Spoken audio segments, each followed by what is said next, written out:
All right, hello out there, everybody. We're going to get started in just a second, just letting everything catch up. So this stream is going to be just about how to get started making video games. I'm really going to target this just for people who are getting started or haven't even started yet and are just kind of curious about how to start making your own games, or maybe have just kind of started and trying to figure it out and going through that process. I'm taking questions on this kind of subject. So if you've got questions about how to make games, there's a link in the description below that just goes straight to a Google form so that I don't miss your questions in chat. They tend to just fly by if I take them in chat. But in that form, I can just go through and usually answer every single one of them. So if you got questions you want to ask, just click on that form and submit them. And then, yeah, I think that's about it. We're just going to kind of get going. So I've been building games for, I don't know, 15, 20 years, somewhere around there. Oh, somebody's asking about more microphone volume. I can turn that up. Let me see. Let me just crank that up a little bit. Let's see. How's this? Does it sound okay? It's going into the yellow now. I switched to Streamlabs OBS from OBS, so I'm not sure if everything sounds and looks right. I'm hoping that everything's good. If it's still low, let me know, though, and I can just crank it up more. Anyway, so like I was saying, I've been building games for 15 to 20 years, somewhere around there. And lately, I've just been teaching people how to make games and working on MMOs. And I felt like it'd just be an interesting thing to do to talk about how to get started for anybody who's just maybe never built a game before or just been thinking about building games and wanting to figure it out and do all that. So I'm going to switch back and forth between desktop and the camera quite a bit.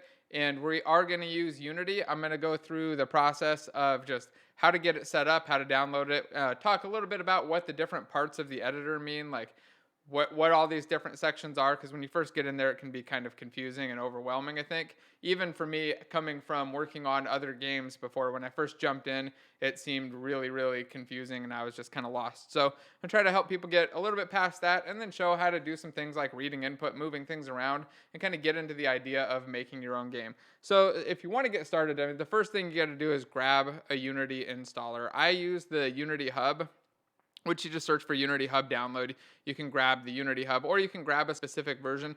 The Hub just kind of is a project management little tool. I'm going to pop it up right here. It just lets you manage all of your different projects and your different Unity install versions. You can see I've got a bunch of them here. I've got beta versions and other previous versions just for different projects. Sometimes you'll start a big project and that project will stay on a version for a while and they won't constantly upgrade every single time. So the Hub just lets me have all of these installs and kind of manage it easier. And then I can go into my projects and just pick what version of Unity I want to open the project with. Usually you don't want to go backwards in versions though. So if you pick a version, you want to go that one or forward. Going back can cause weird problems or inconsistencies or things that just that don't work with the older version that you've used in the newer one. But I would recommend just grabbing the latest one. So you install the Hub, and then you go to installs and just grab the latest, which right now is 2019.3. And there's no real reason not to go with the latest version. Like I said, when you're doing a big project, you might not want to just constantly upgrade because things can change and possibly break. It's pretty rare that they break though. But when you're building something new or just getting started, just grab the latest and go through. And yeah, that's all you really need. So once you have Unity installed or you have the Hub installed, to get going, the first thing you gotta do is just hit the little new button and then pick what type of project you want to build. Let me get rid of this browser window real quick. So when you're picking the project type, there are a lot of options. I mean, there's 5 options now, which can be a little bit confusing. We can go between 2D and 3D pretty easily. What really happens here when you switch or when you choose one of these, it's just setting up a couple of defaults. Like it's setting up the way that your camera in your main scene is set up, like the new scene that you'll create. And it's setting up the way that there's a little button that it's toggling on and off. It's not doing much different between these two. So if you pick one and you're like, oh no, I picked the wrong one, I want to switch, it's easy to switch. In fact, let's do that. I'll start with just a 3D project. I'm just going to throw this into a temp folder. So give it a folder and we'll say like a new Unity project was probably fine, right? But I'll say new beginner project. There you go. And then hit the create button. And what will happen is it'll just launch up an instance of Unity. And we'll be right in there. We'll look at the editor. By the way, I see a lot of questions coming in. Just if you can, please click on the link in the description. There's a link to a Google form. Just submit them in there because otherwise I'm just going to miss them in chat. They're going to go by. They'll be gone, and scrolling up and down and there is just too hard to do while I'm talking and going through stuff. But if you get them into the form, it'll show up and it'll be in this right here. And then I can just go through them. Once I've gone through a couple basic setup stuff, or a little bit of the basic setup stuff and all that. Then I'm going to just go through this form and take everybody's questions and see if I can answer all of them. So if you want to make sure that I don't miss your question, just click on that link and go right to the form. All right, let me see. So Unity is starting up. It's also running a little bit slow just because I got a bunch of other stuff going on in my system right now. Normally this is relatively quick. It's actually going dramatically slower than normal. Again, I think it's just because of some of the other things that are beating up my CPU. You can see my CPU is at 96% right now. So give it a second, and there we go. Plus streaming tends to beat things up a little bit more. All right, so here we are. We're in Unity, and I've got the entire editor up and open.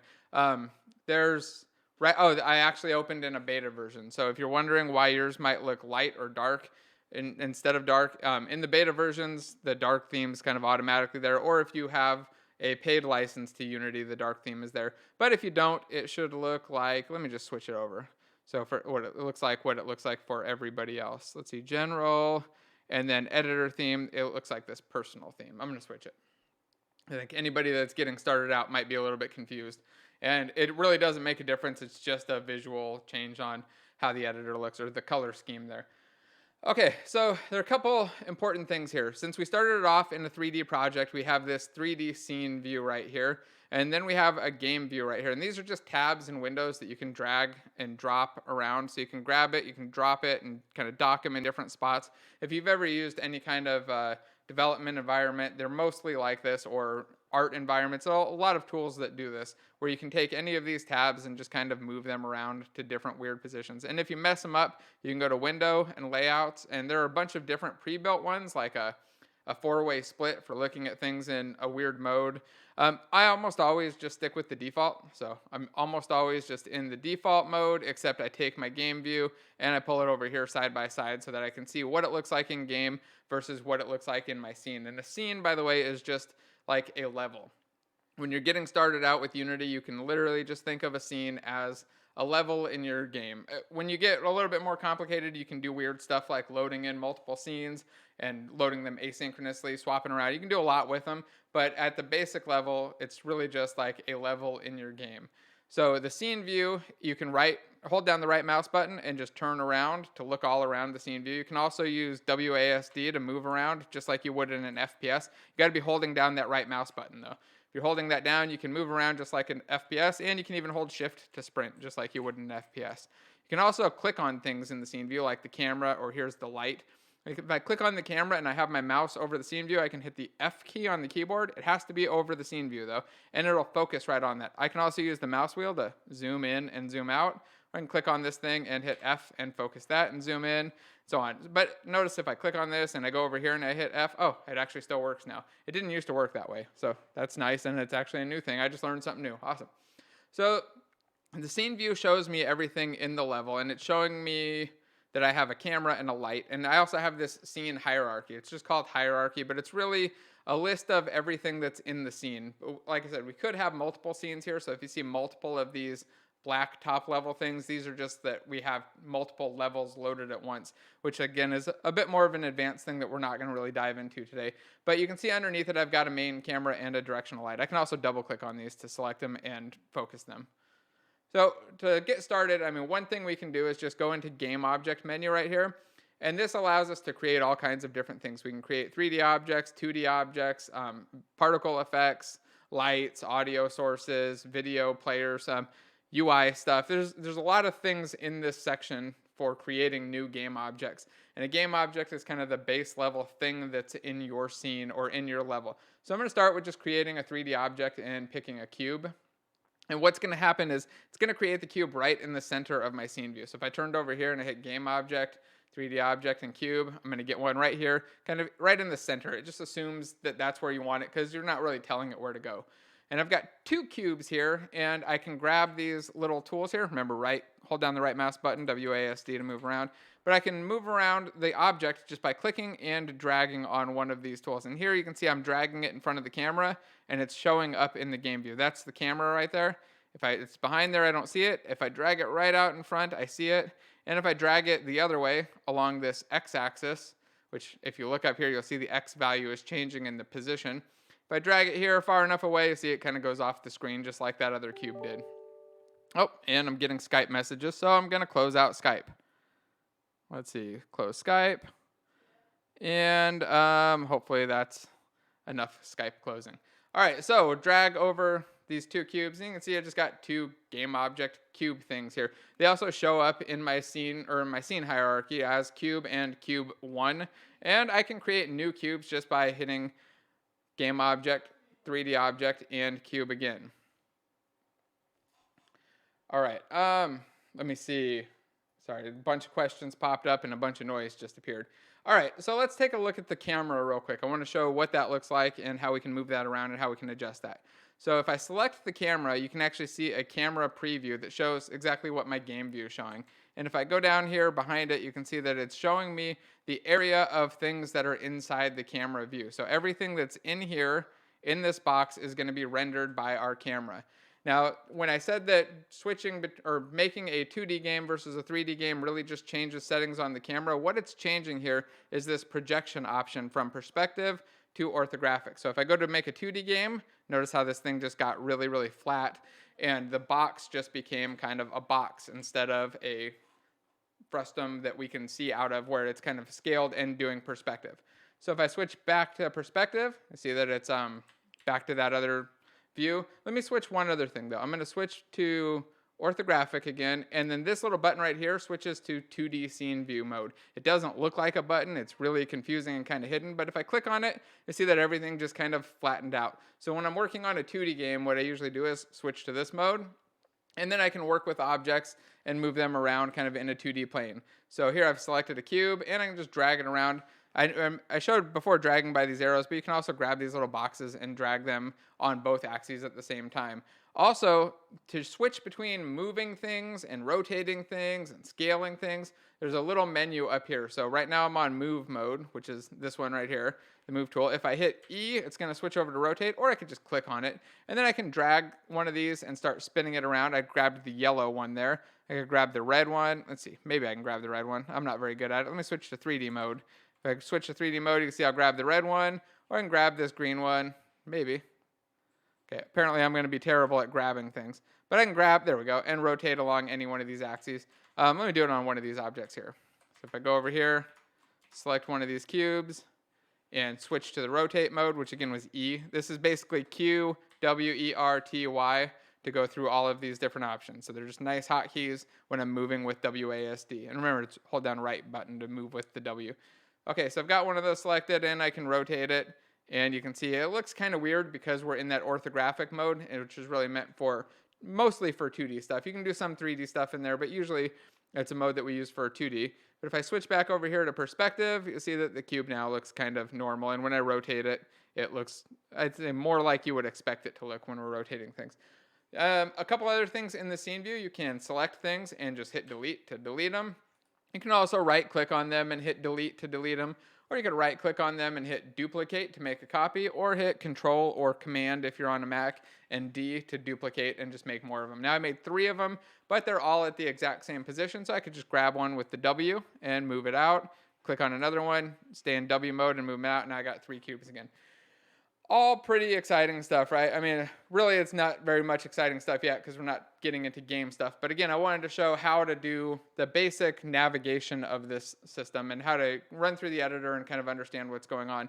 A couple other areas that are important. The inspector over here shows info about whatever thing is selected. So if I select cube 1, you see that cube 1 is selected here. It says the name of it. It says it's untagged. Don't worry about tags. Tags are generally something that I try to avoid. It's got layers here. Layers are used for rendering things and for collisions. So sometimes we want a camera to only render things that are like on the UI layer, or we might want collisions to only work with things that are on the enemy layer. And we can just select a layer right here, or you can hit add layer and go create your own. So I could say like, I want players and enemies. And when you make this change, by the way, it doesn't just change the one that you had selected. So you got to save or click off of it, and then those options will be there. So I can say, hey, these cubes are enemies. Well, right now I've only made that one cube enemy. So if I select this other cube, you see that it's still on the default layer. It's not an enemy yet, but I could select both of these by holding shift, or you can hold control and just click on and off to select things, a lot like you would in Explorer, or I think it's the same in Finder. And then you can go and select a layer and set them all. So now they're all set to enemies, and I can click on each one and see that they're all enemies. The only thing that's different is the position for them, and that's because I moved them around. There are a couple other things that are on this cube by default. There's this mesh filter, which is just saying how to draw a mesh or what the shape of the mesh is. It's not so much how to draw it, I guess it's really what the shape is, so that we can use that for collision and for rendering. Then there's the renderer, which is the thing that draws it. So if I turn this off, you see that we just have that green outline, and the green outline is actually showing the collider. So the collider and the renderer are totally separate, and we can control those separately, toggle them on and off separately, so we could have an invisible, imagine you've got a game where you have invisible walls. The way you do that is you make your cube, scale it up, and then turn off the renderer. Now you've got a wall that's got a collider here, and you can't walk past it, but you can, or you can't see it, but you can't walk past it either. I guess, yeah, you can't do either, right? So it blocks you and stops you, but it's not visible. Or we want a visible wall, we can turn it on. Or maybe we want something that doesn't collide. We can uncheck the box collider, and now we can go right through it with our player, but we can still see it. So maybe we have like a bush or something that we want to walk through. Oh, excuse me, that's kind of an easy way. Although I wouldn't necessarily use a block or a cube for a bush. Okay, so let me turn both those on and go to the scale tool real quick. Scale tool is this one right here, and it's got little blocks on the end. Here, let me move over here. Oh, I switched tools. There we go. Back to the scale tool, which is R on the keyboard. And I can grab any one of these blocks and scale it along that axis. I can also grab the center block and scale along all the axes, so I can get a nice big or small block and just shrink it way down. You can even go to negative scales. Don't do that. There's really not a good reason to do that most of the time. And sometimes people do it and accidentally cause weird problems. So if you see your scale value right here going to negative like that, drag it back up. Whoops. Oh no, now I've messed it up. There we go. Got it back to positive.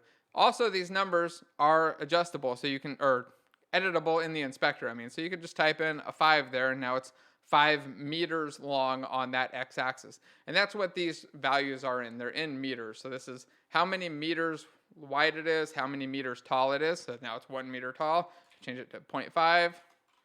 It's half a meter tall, and I can make it like 5 by 5 by half a meter. That's what I've done right there just by playing around with that scale.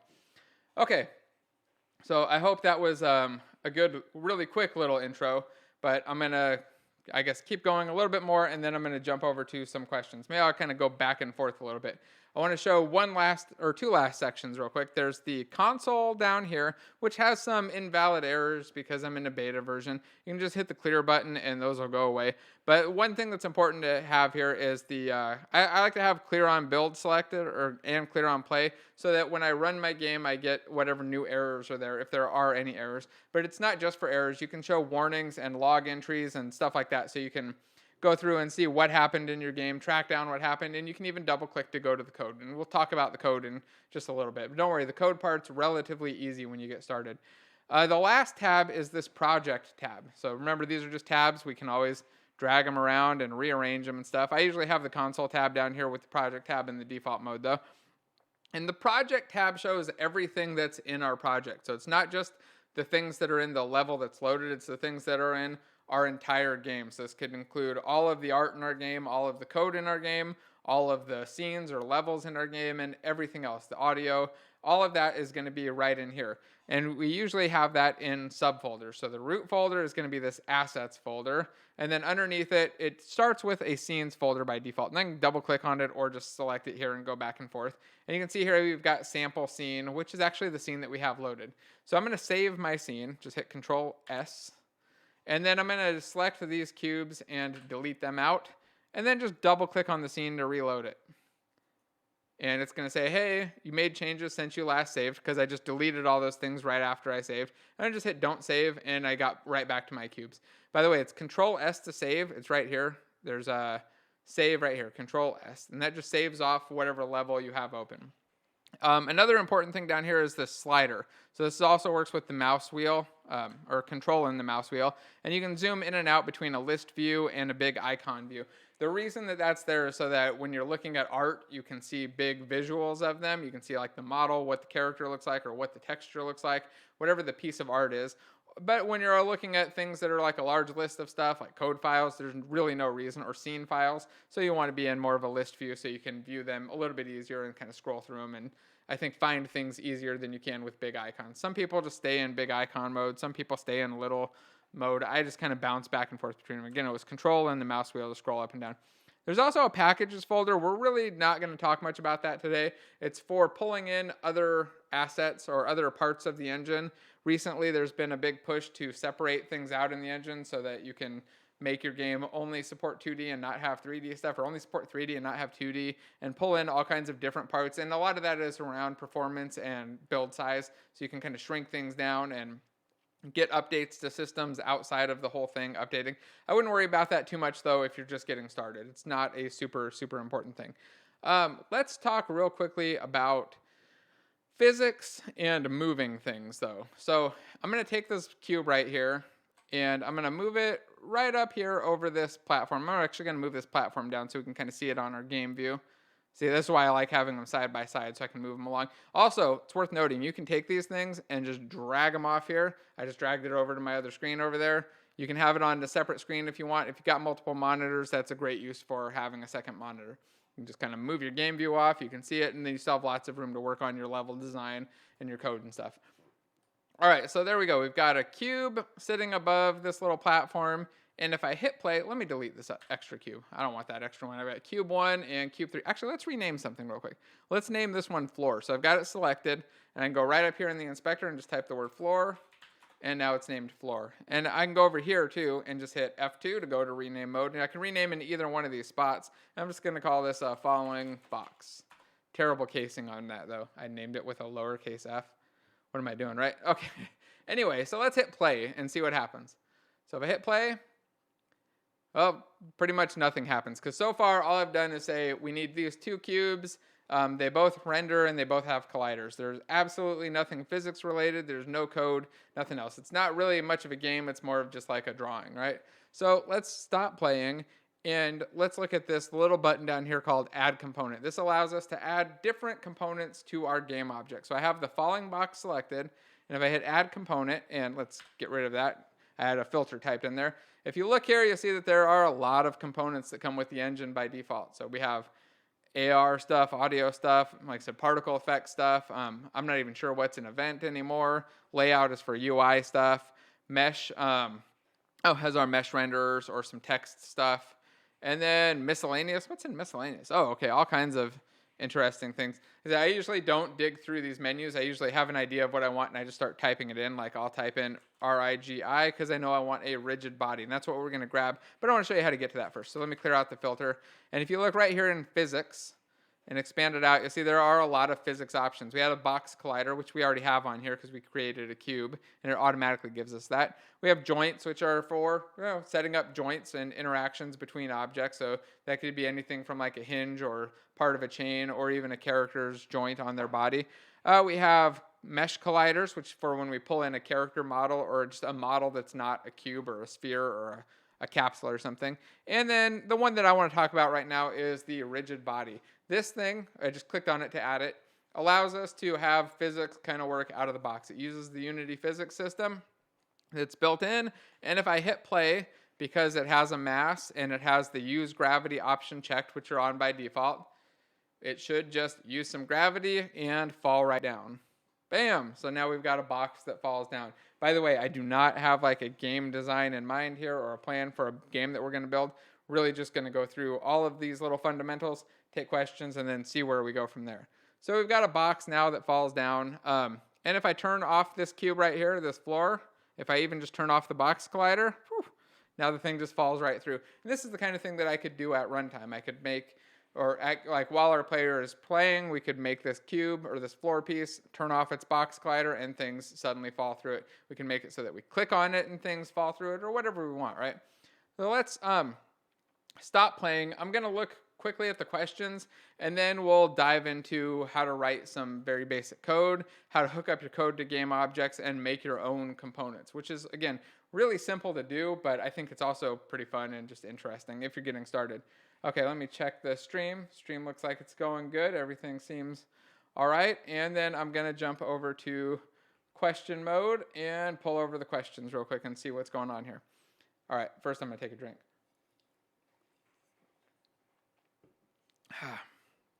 All right, we go to individual responses. Okay, the first question that came up was, here, let me go to desktop mode and show it. Developing indie games will pay your bills at best case. Do you agree with the previous statement? No. I mean, developing indie games at best case will make you like Notch and you sell it for $2 billion to Microsoft, right? I'd say the best case is always going to be something crazy and way out there, though. There's always options for best case scenarios where things just go crazy. I think that developing indie games does a couple things. First, you can generate good enough money to pay your bills and I'd say have a pretty healthy living. It's not automatically easy. You've got to build something that is unique and interesting and that people care about. And it really, making money off of games all comes down to, did you make something that people want to buy? If you didn't, if you just make a game just to make a game and think that people are going to give you money and buy it just because it's a game, then obviously that's not going to work. There are thousands of games released every day. You have to make something that's interesting and unique. And I wouldn't expect to do that on your first try, right? You're going to be building games for a while before you get a big hit or something that I'd say is relatively a hit. But another good benefit, though, of building indie games is that you get a lot of experience and you'll learn how to make games and do things that other people don't do. So I guess like if you're thinking of, going to school and learning game development versus building your own, you're going to learn, I think, a lot more just building your own games and going through that process because you have to do it and you have to actually solve the problems. It's good to learn from other people, don't get me wrong, but I think that building games is by far the best way to learn how to make games better. And you can get jobs after that. You work on games, you make a couple little things yourself. It's relatively easy to get into the industry. There are a lot of companies hiring. They just want experience. They want people who've made a game before, who've made a couple games before. I know whenever I was looking at resumes, I'd always look at and see, what have they built? Like, have they built any games before? If all they've done is study and talk about games, they've never actually built anything, way less inclined to want to hire them over somebody who's built a couple games on their own because they've been through it. They know what the problems are. They've struggled with the things and they've solved the problems. And they also had a mindset where they got things done and finished them. So if you want to get into game development, I'd recommend building some games, finishing them. They don't have to be perfect, right? You build little things at first. Start with games that take, a week or two, something super, super small scale. I always recommend when people want to start out in game development, pick a couple mobile games that you like and pick the simplest one that has one core simple mechanic and build that and simplify it down. Don't do the Facebook integration and the high scores and the leaderboards and all that. Just build the core gameplay and get that working. And then do that multiple times. Just rinse and repeat. Try to keep them down to under 2 weeks so that you're going really, really fast and just building little things. Because you're going to learn a lot from building different games. And you want to get into the habit of trying out all of the different things and learning what's there. Because if you just stick with one thing and you stay with one problem, it's really easy to get stuck on stuff and just kind of not progress or to not learn about all of the different things that are in the editor. Because while I showed a little bit of the basic stuff so far, there's a ton of stuff in there. There are a ton of things in the packages. There's a lot that's available to you in the editor by default. And if you don't know about it, you'll end up trying to recreate those things. I've seen a lot of people struggle with that too. Let me go on to the next question. I'm currently learning C++ through the creator of C++'s book, and I've been trailing off and learning C++ through game making as a creative outlet and learning method. I found a course on Unreal by Udemy. Oh, Ben Tristram's course. It looks really good. Do you know anything about his background or the course? Perhaps a recommendation yourself? No, I don't. I mean, I've seen Ben's stuff. It all seemed cool to me. Like, I've no issues there. I think I'd recommend checking it out and grabbing it. Udemy courses are also pretty cheap and pretty easy to get into, so I'd say definitely try it out. C++ is a little bit harder to get started with than C#, but if you like C++ and Unreal, it's definitely a great way to go. There are a lot of jobs there and a lot of opportunity there. It's also very easy to switch back and forth between engines, especially if you know some C++ and you know Unreal. It's really easy, I think, to transition to any of the other engines and back and forth, and it's kind of a nice, valuable skill. But I really like the idea of making games, though, as a way to learn, because it's just a bit more engaging, I think, than just writing code. When I learned how to code, I also did the same, but I was like on a Commodore 64, way back in the olden days, writing my own little mini games in BASIC, right? And that was what got me going on it. If I just was writing things to print stuff or a calculator app or something like that, I would have been bored to tears really quick. I was just kind of forced into it because there weren't a lot of games available, and I owned 3. So when I wanted to make something or play something new, I had to try to figure out how to make it. And I made terrible stuff, but I had a lot of fun, and I learned a lot about programming and just the process and the thought process involved there. Let me jump on to the next one.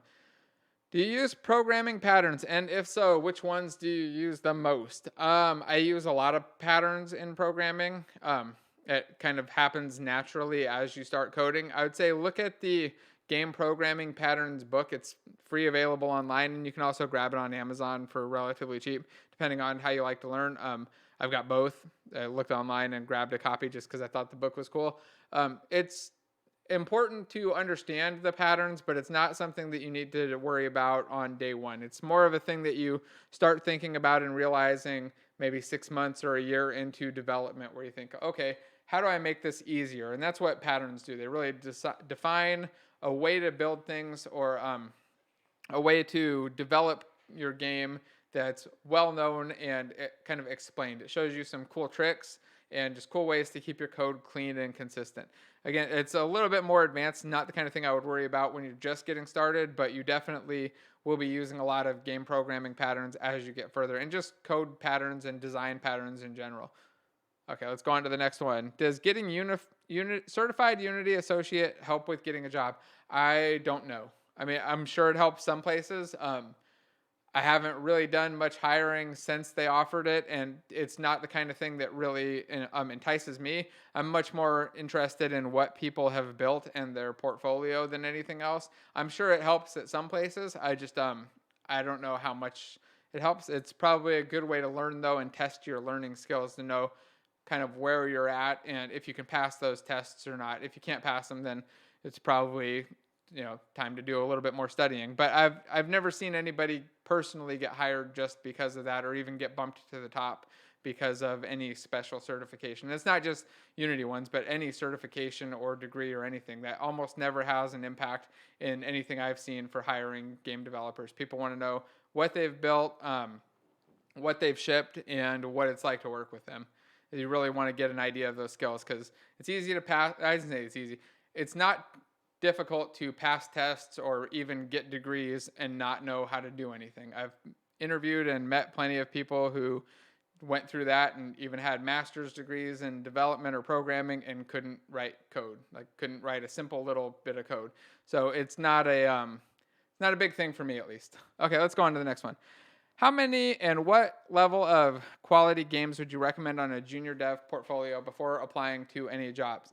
I would say get 1 or 2 games that are interesting. They don't have to be big. I would say keep them small and simple, but kind of unique and interesting. The best is when it's like a simple game that looks like a clone, and then like 20 seconds in, you have this weird, interesting twist to it.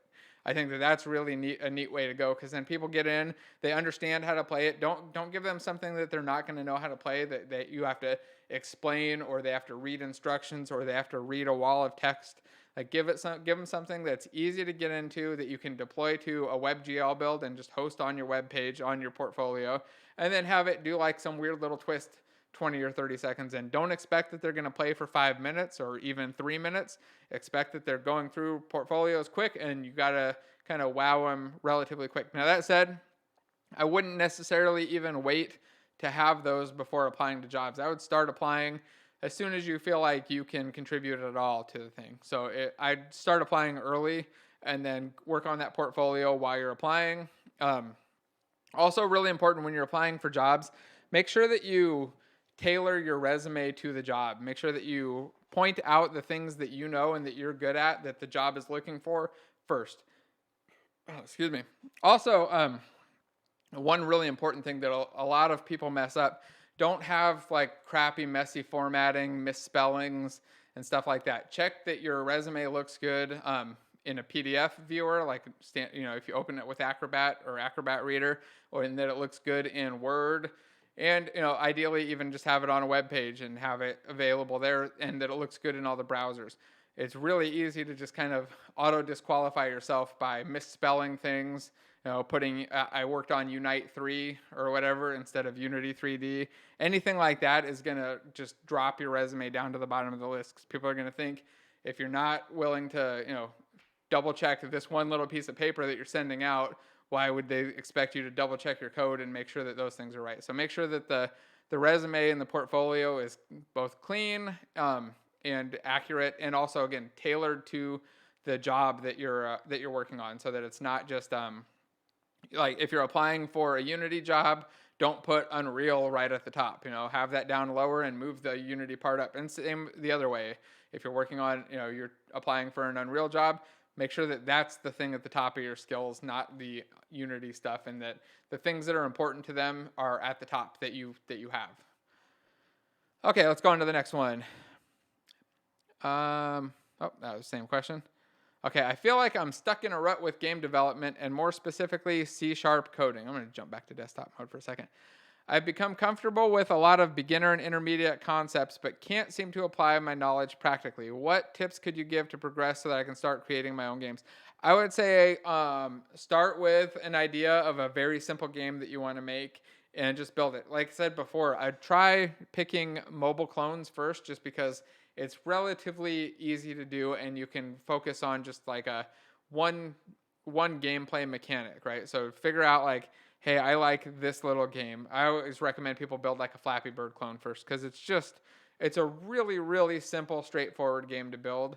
And if you get your head around the concepts involved there, you can kind of get used to that whole flow and start building up more and more complex things. But I'd start by just building out a couple of those things without tutorials. Obviously start with tutorials at first, go through guides and tutorials and get used to it. But then when you feel like you've gotten, I'd say, to this point, then pick one of those games and just see if you can figure out how to recreate it. And again, don't pick something that has like some weird complex stuff, like you're chopping up meshes and doing all kinds of other weird things. Pick something that's got a simple mechanic and build it, and then repeat that process a couple times and go through the process of building your game, figuring out how you want to do game flow. Like, you're going to have a game manager that's managing what's going on, or you just need some simple game objects that have single scripts on them, and you reload your level when you die or something, which is kind of what I do with a Flappy Bird clone. And that's kind of, I guess, the way that I would start, and just build up from there. A lot of people tend to pick like this giant project they want to build. They're like, obviously the cliche one is people go like, oh, I'm going to go build an MMO, and they've never built a game before at all. They haven't built Flappy Bird, and they're just going on to build the biggest, craziest thing, right? It'd be like, I've never built a car before. I've never even built a bicycle. I maybe put one together. I certainly wouldn't go try to build a Ferrari, right? I might start with Power Wheels first, or something simple. So start small and start building up, and just get into the habit. Also, make sure that you're coding every day, or at least as close to every day as possible for a little bit of time, even if it's just an hour a day. But I'd say get used to the process of just building stuff a little bit every day, and every day that you can, obviously. Sometimes things happen, but you get the idea. Okay. After getting a nav mesh set up with point and click style, like a classic MMO, how can you add extra functionality to use WASD keys as well? That's a good question. It's a little bit more advanced than beginner level stuff, but what I like to do there, and what I'd recommend, is having your character, or the thing that's moving around, I assume it's just like a character, having it have a controller for movement that's swappable. So I'd set up like a nav mesh moving controller and a WASD moving controller, and then you can just toggle which one of those is on or off. You could also do it in code and do it a little bit more complex, where you're passing in the movement system, which is kind of thing I do like in the architecture course. But at a beginner level, I would say just have two different components on there, like a nav mesh click and point mover and a WASD mover, and then just enable and disable them based on what movement mode you want to be on. If you want to have both of them, I'm not sure exactly how that would work, because the nav mesh one would constantly be moving you, and the WASD one would be trying to move, and nav mesh is just kind of taking over. But I think what you really want there is just like a toggle, assuming I'm understanding the question right. You set up a toggle so that it switches between the move modes just by toggling a component on and off, or toggling two components on and off. Okay, let's go on to the next one. By the way, anybody who's got questions, remember there's a form in the description. Just click on it. The questions will pop up here, and I'll go through them and try to read them all. If they're in chat, I just end up missing them. Also, hey, thanks for the super chat. That's awesome. Appreciate it. Okay, next question. From Dev Ed. Nice. Okay, cool. Okay, next question was, what's your opinion on visual scripting using something like Bolt? I'm currently going through Unity tutorials using C# and Bolt, doing it once using Visual Studio and again in Bolt. And although it takes a little longer, I prefer being able to see the code in action with Bolt. Will using Bolt over traditional C# be detrimental to me in the long run? If you want to be a game programmer or like a solo developer, then yes, it will be detrimental in the long run. I usually stick with visual scripting systems for building things that I want to allow game designers to customize and modify, not so much for entire game flow. It's an interesting way to kind of get your head wrapped around the logic of how games are working though and how things are kind of flowing. It's also an interesting way, I think, to start off as a beginner. But learning the C# side has a ton of benefits, and it'll pay off a lot more in the long run, because what Bolt's doing is essentially calling into the C# functions. It's just kind of hiding it and showing it in a visual editor. What happens is when the game gets bigger and more complex, it suddenly gets a lot harder to follow. With really easy games, something like Bolt is, or any visual scripting system, is really easy to manage. You can tell what's going on, but you can imagine as the game grows and gets more and more complex, those graphs get huge, and then it gets really hard to understand where things are going. Where in code, you can just hit some little hotkeys and bounce around. And I mean, I'm also pretty biased towards just writing code because I've been doing it for so long. But I would recommend understanding Bolt, playing with it for sure, but definitely diving a lot more into the C# stuff as soon as you can, or as much as you can. Let me jump back over to camera mode for a moment. Okay, just doing a real quick check here. Good. Okay, and go back. And I gotta take a drink.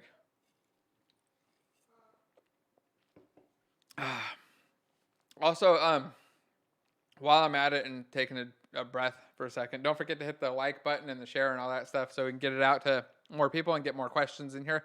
I only got 22 on. I'm going to be able to tear through those pretty quick, I think.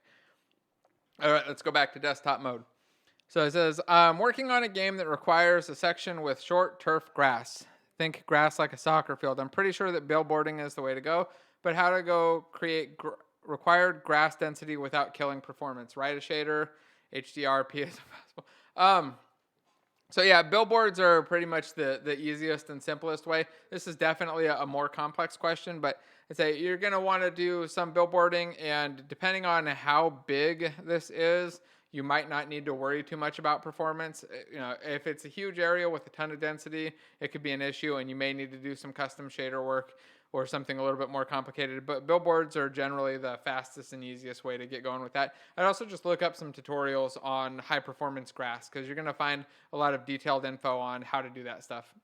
If you just start looking online, way more than I could give in a quick answer here.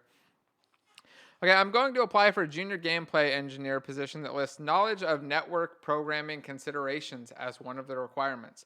What's a quick way to get that kind of training within the context of an MMORPG? They list fluency in C# or C++ as a requirement, and they're using a proprietary engine. If they're using a proprietary engine, they're probably using C++, and you're probably going to have some C++ tests. I would double check, but that's what I would expect to happen.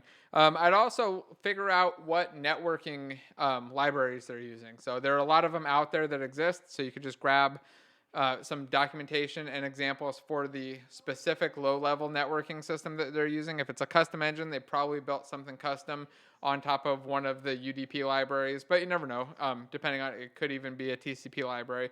So you're going to want to look at that and figure it out. And then I think you really need to look into a lot of stuff on, I'd say, MMO networking and MMO programming. There's a lot that goes into it where you really need to think about everything that comes from the client is really just a request. It's like, other than movement, which is usually handled a little bit differently, everything else, nothing is done really on the client. You're saying like, hey, I want to use this attack. I want to hit number 4 and it uses this attack. You're really sending a message to the server. You hit 4 and it says, hey, this player wants to use whatever their fourth ability is, whatever ability is in hotkey slot number 4. And then the server decides what happens, does all of the work, maybe deals the damage, starts the ability or the attack or whatever it is, and then sends back messages to all of the clients saying, hey, this player just did this thing, which could involve everything from like playing a particle effect, playing an animation on that character, remember, for everybody in the area. And this all has to be very server authoritative. You have to remember when you're building an MMO that the client always lies and the network stream always lies. You can't trust either of them because it's very, very easy to hack. It's super simple to say, hey, I used ability 4 3,000 times. And if your server isn't the one that's authoritative and it isn't doing the checks, then hey, that player used that ability 400 times or 3,000 times, whatever they sent from their client. So you need to make sure that you're getting used to the idea of requests and then actions being sent out from the server. Thanks again for another super chat. That's awesome. And Adams08. Cool. Thank you. But yeah, that's kind of the gist of it. I've done a couple videos on MMO development, and I actually did a stream with my buddy Kyle. Was it yesterday or the day before on networking stuff? And I would go check that out. He has a lot of great networking knowledge. And then check out the one that I did on MMO development specifically, because I think that will hopefully answer some of these questions about just things you got to watch out for in an MMO. But again, if they're using a proprietary engine, it's probably going to be C++ that they're going to want to know. Okay. I'm making a 3D top-down game using only character assets purchased from the asset store. No art experience. That's cool. I got no art experience either. I'm a terrible artist. And I'm a little worried the game might be considered / called an asset flip. The characters do fit the style of the game, and it saves me time and money to focus on core mechanics. But is it a legitimate concern? I see it opening up as a toy box as a kit. I see it as opening up a toy box as a kid and using whatever's available to make your own adventure, but I don't think others will see it that way. I think you're fine. Usually, using art on the asset store is usually totally fine, and combining stuff and making an interesting game. The bigger thing that gets called out is when people take a starter kit. So there's I remember there was a bowling game. It was this bowling starter kit, and somebody put it in VR and then sold it on Steam, and they got a lot of flack for that. I don't know what ended up happening with it. I'm sure they're not breaking any rules or laws or anything, so I'm sure it was fine. But it was still those are the kind of things that tend to get called out more when you're just taking a starter pack and then changing it a tiny bit and then submitting it.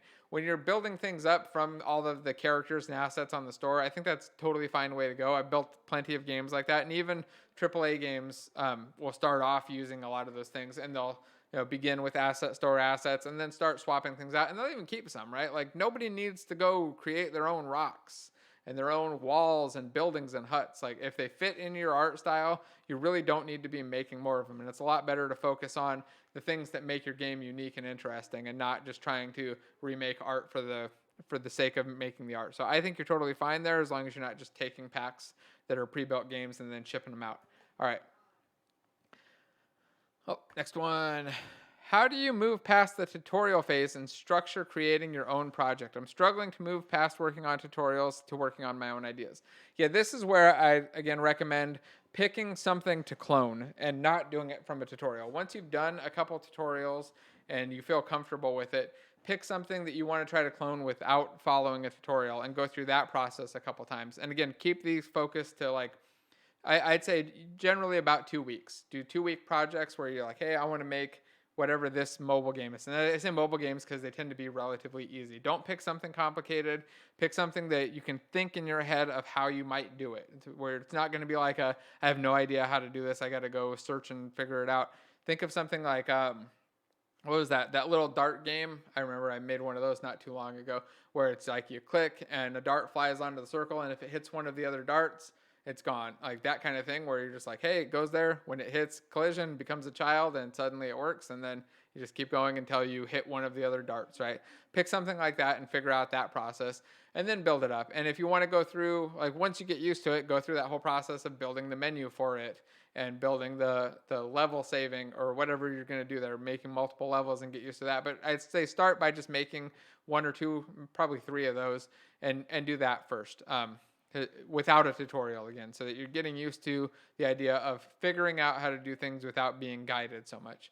Okay, let's go to the next one.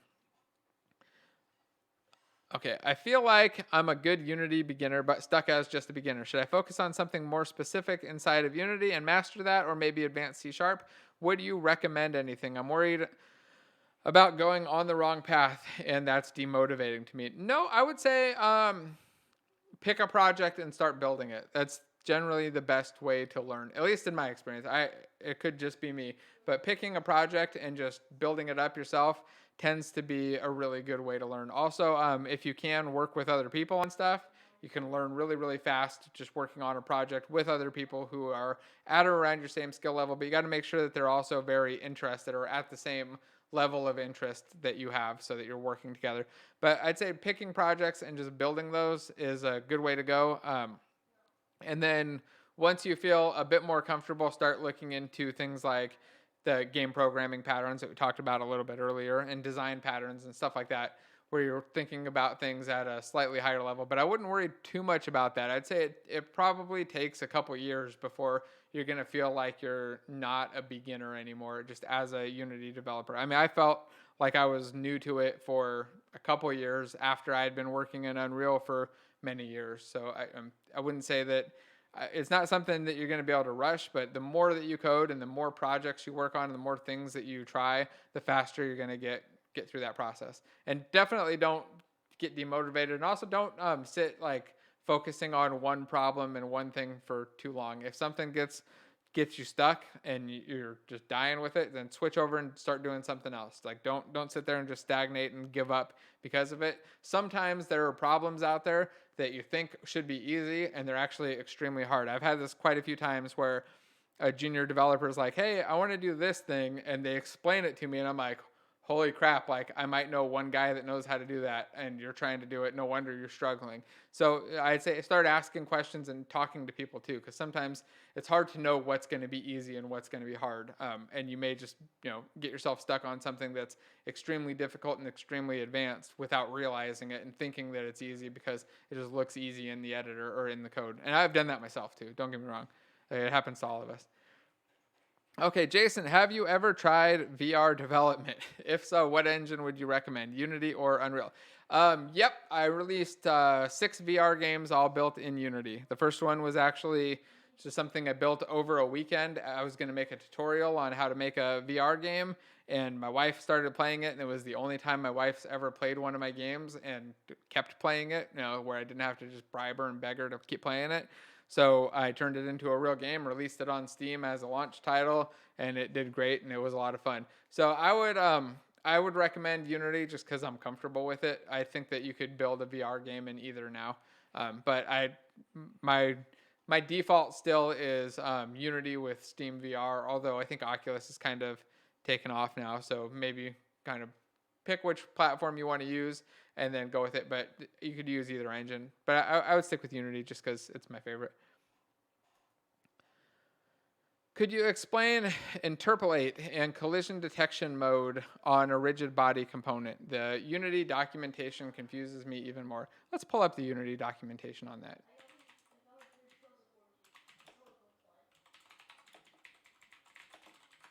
Let's see. It's been a little while since I looked at it and saw what it actually said.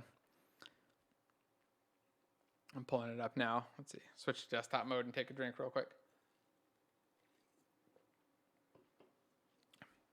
And I think in just a couple more questions, I'm going to jump over and show how to write a little bit of code for anybody who's interested in how to set up your code. Okay, so the collision detection mode. By the way, let me show it in Unity to show everybody what it's talking about real quick, and then we'll read through it and talk about it. So we got the falling box here, and it's got a rigid body. It's got an interpolate option and a collision detection option. So there's discrete, continuous, continuous dynamic, and continuous speculative. Now, we'll read the docs, and then I'll kind of explain kind of the differences. I'm just kind of curious what it says in here now. Okay, let's zoom this. Ooh, not that much. There we go. We'll zoom it up. So it says, use this to set up a rigid body for continuous collision detection, which is used to prevent fast-moving objects from passing through other objects without detecting collisions. So it says, for best results, set this to continuous dynamic for fast-moving objects, and for other objects which these need to collide with, set it to continuous. So what they're saying here is, if you have things that are moving fast. Now, our cube that I showed dropping at the beginning was not moving fast. Think of something moving fast as like a rocket or a player running really fast or a bullet, something like that. Then you're going to want to go to a continuous dynamic for that fast moving object. And then the things that it's going to hit should be set to continuous. So let's read the rest of it. But because this is the important part, it says these two options have a big impact on physics performance. Alternatively, you can use the continuous speculative, which is generally cheaper and can be used on kinematic objects. I'll talk about kinematic objects in just a second. If you don't have issues with collisions of fast objects, then leave them set to discrete. So collision detection is only supported for rigid bodies with spheres, capsules, and box colliders. Or continuous is only supported for rigid bodies with a sphere, capsule, or box collider, which means that this option here, this continuous option, doesn't work if you have a mesh collider. So say you've got like a building set up and it's a mesh that you imported from the asset store or Maya or somewhere, then that's not going to be an option. You'll have to select something else like discrete or continuous. I don't even know if you can pick any of the continuous ones. You might just be stuck on discrete. Usually though, what happens is when we have something shooting out fast, I'm going to use a rocket as an example. So say we're shooting out a rocket that's flying fast out of my handheld rocket launcher. You'll set that rocket to continuous dynamic and you'll use a capsule collider. You won't use a mesh collider because you don't care about like exactly when the tip of the rocket hit. You just care that the rocket has hit and it's close enough. It's close enough that nobody's going to notice. And then you'll set the terrain and stuff to be discrete, so that because those things aren't moving and they're generally going to be fine. What happens though is that if your object is going too fast and it's going through something and you're not getting the collision, like you shoot and you see your rocket go right through the wall, then you might want to change that wall to be continuous. Now let's go back to the question. What was the other part of it? The interpolate option. Let's pull that up in the documentation too. So just go Unity 3D, interpolate rigid body. See if that brings up the docs first. Oh, there we go. We'll read this off and then explain it. Okay, so it says interpolation allows you to smooth out the effect of running physics at a fixed frame rate. So for anybody that doesn't know, when you're running your game at 300 frames a second or 100 frames a second, your physics isn't running at that speed. Your physics is running at a fixed frame rate that you can actually set in the editor. Let's go take a peek at that. If you go to edit, and then I believe it's under project settings and physics. Notice there's a physics and a physics 2D. Is it in here? I'm trying to remember. The editor's been moved around a little bit. There's a time step option. Maybe it's in, where is that at? Oh, time. Here it is, in time. So there's this fixed time step. And this is how often the physics is calculated. So right now it's 50 times a second, right? So you just divide 1 by that and it'll give you the frame rate or the physics frame rate. So we're going at 50 times per second right here, or every 20 milliseconds we're calculating physics. Let's jump back over to the page. And it says, by default, interpolation is turned off. Commonly, rigid body interpolation is used on the player's character. Physics is running at discrete time steps while graphics is rendered at variable frame rates. And that's what we're saying there. The physics runs at 50 frames a second by default. You can adjust that if you need to crank it up, but usually we leave it around the default. And then graphics go as fast as your video card can render. And it says that this can lead to jittery looking objects because physics and graphics are not completely in sync. The effect is often subtle but visible on the player character, especially if the camera follows the character. It can be recommended to turn on interpolation for the main character, but disable it for everything else. So here it's just kind of what's happening is, say you're moving your character and you're doing that with the physics system.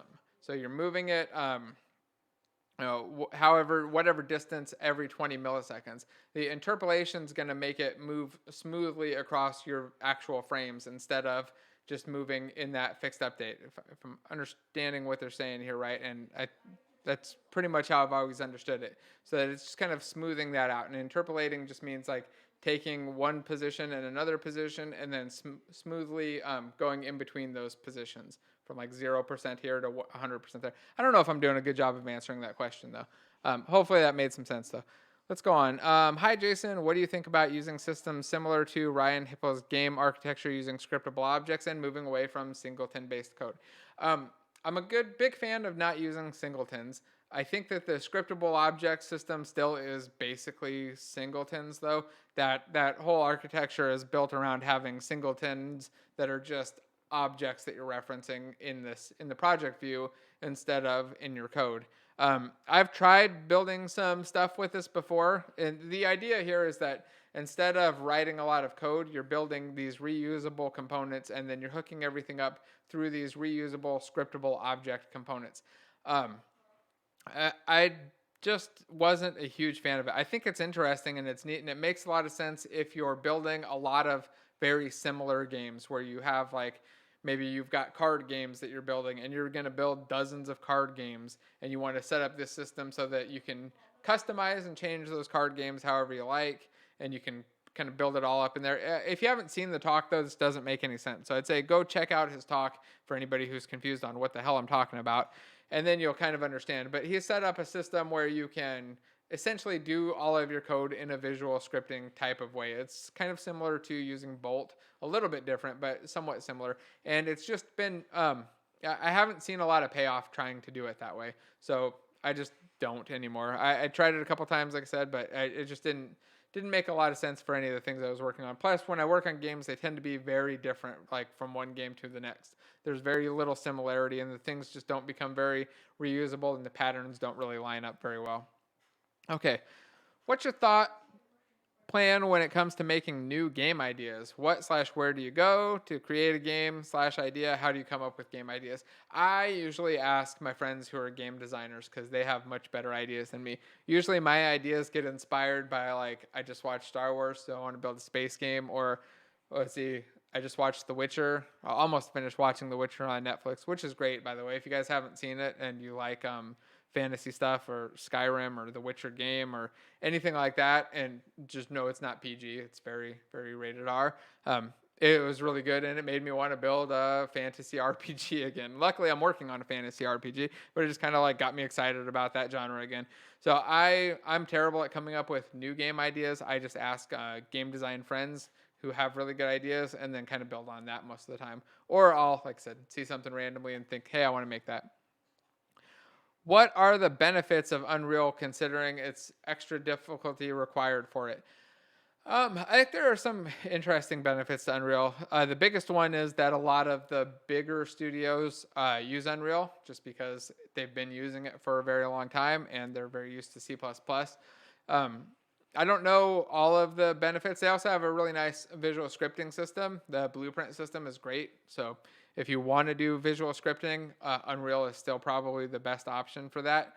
Other than that, it's hard for me to say just because I don't work in Unreal day to day and I just kind of play around in it every now and then. I used to work in Unreal a lot, but it's changed dramatically since I was using it day to day. So it's hard for me to say, but I'd say the biggest benefits are just that there are a lot of companies using it. If you want to work on a big AAA game and they're using Unreal, then Unreal is definitely the thing you want to learn. Basically, if you have a dream job at some company on some project, then you want to understand and know what they're working on because that's what's going to get you hired. And then again, their visual scripting system's great and their rendering system is great. Like things just kind of look pretty out of the box. You don't have to do much work to make things look really nice. It also has a really nice art pipeline. I don't know how exactly different it is now, but every artist I've talked to always loves using the Unreal pipeline. Okay. I'm going to take another drink real quick. By the way, if you guys can hit like when I take a drink, that'd be great.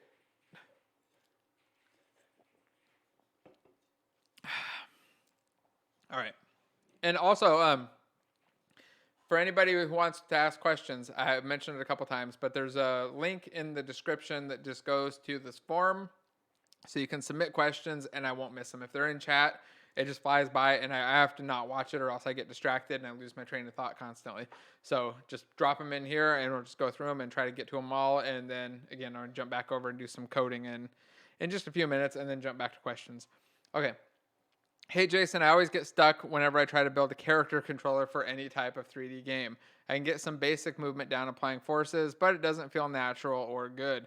Also, since I'm working alone, I feel like I have to handle modeling and animating as well, which always makes me feel stuck. Any tips for solo dev to get past this block?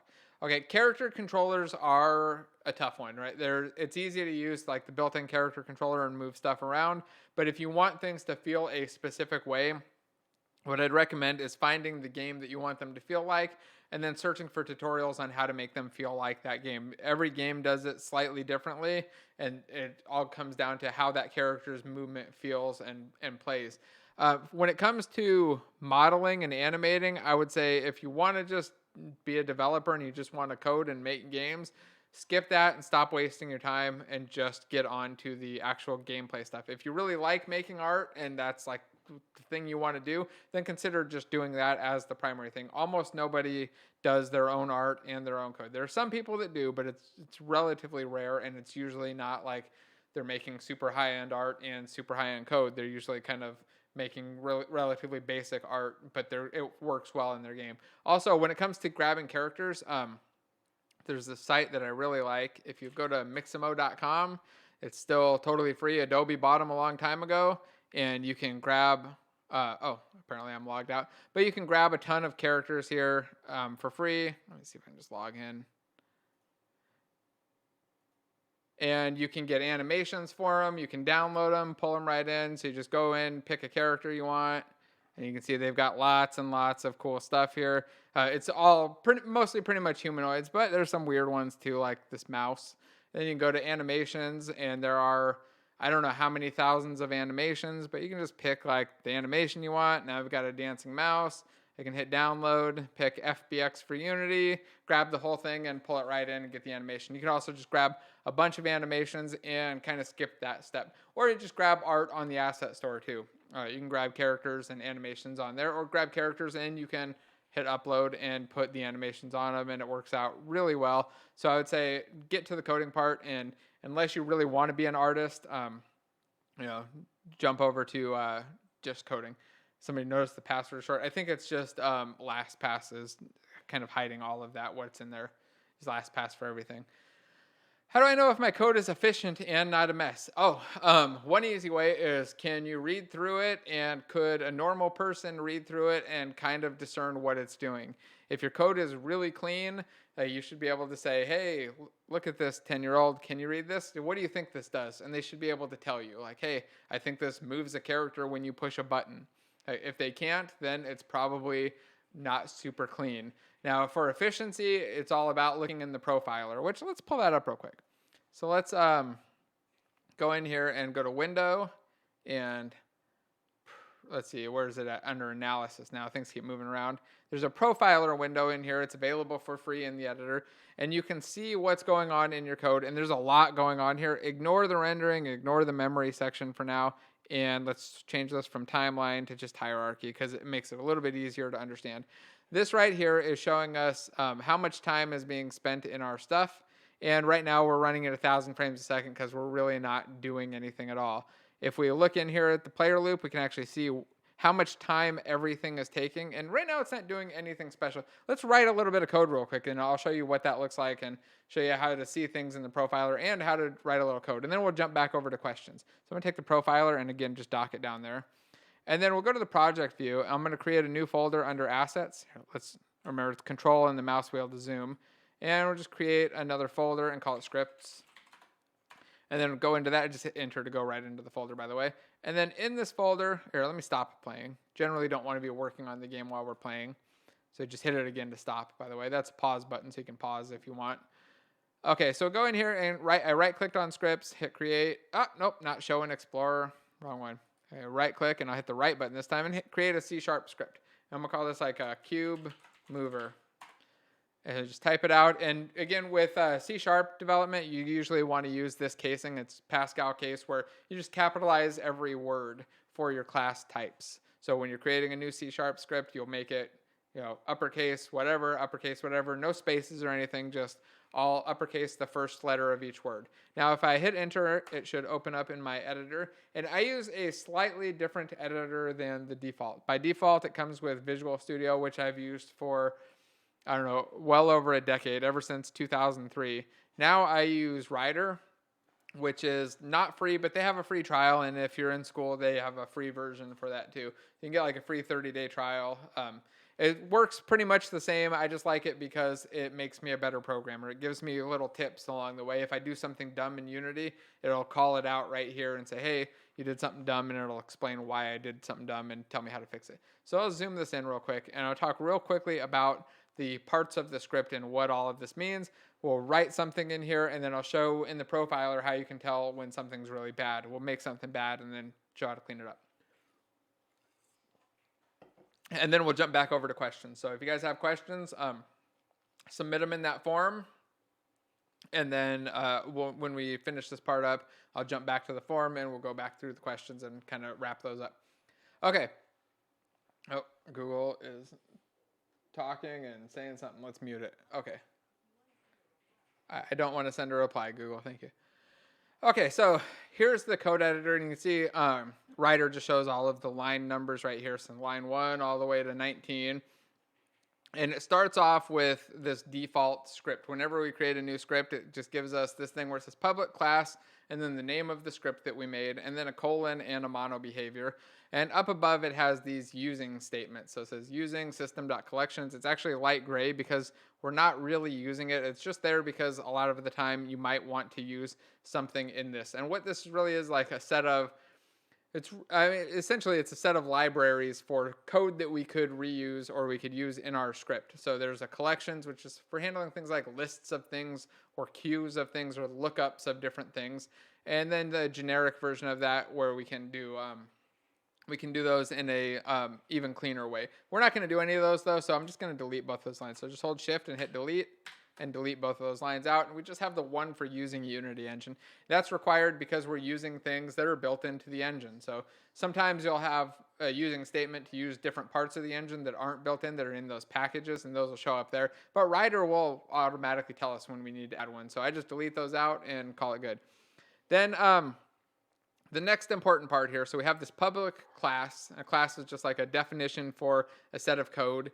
And then we have this colon and mono behavior. So what that means is that there's already a class called mono behavior, and we want our cube mover class to have all of the stuff that a mono behavior class has, which is like a whole bunch of code that we don't need to see. In fact, if I go here and I hit F12, we can see it. Writer will actually decompile it and show us some of the stuff in there. So it has all of these things in here.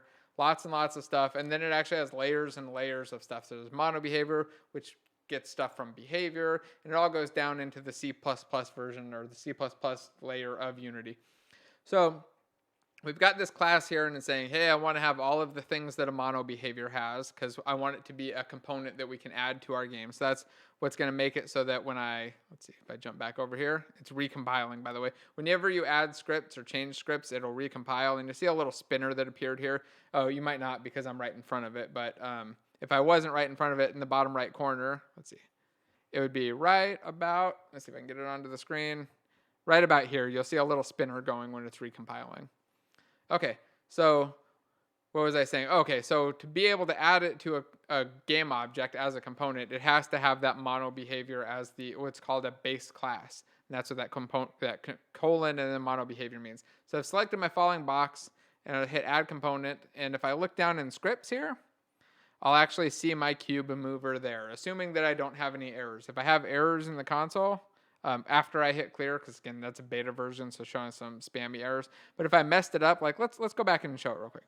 So if I go back over to Writer, and I said like, hey, I accidentally added another bracket there.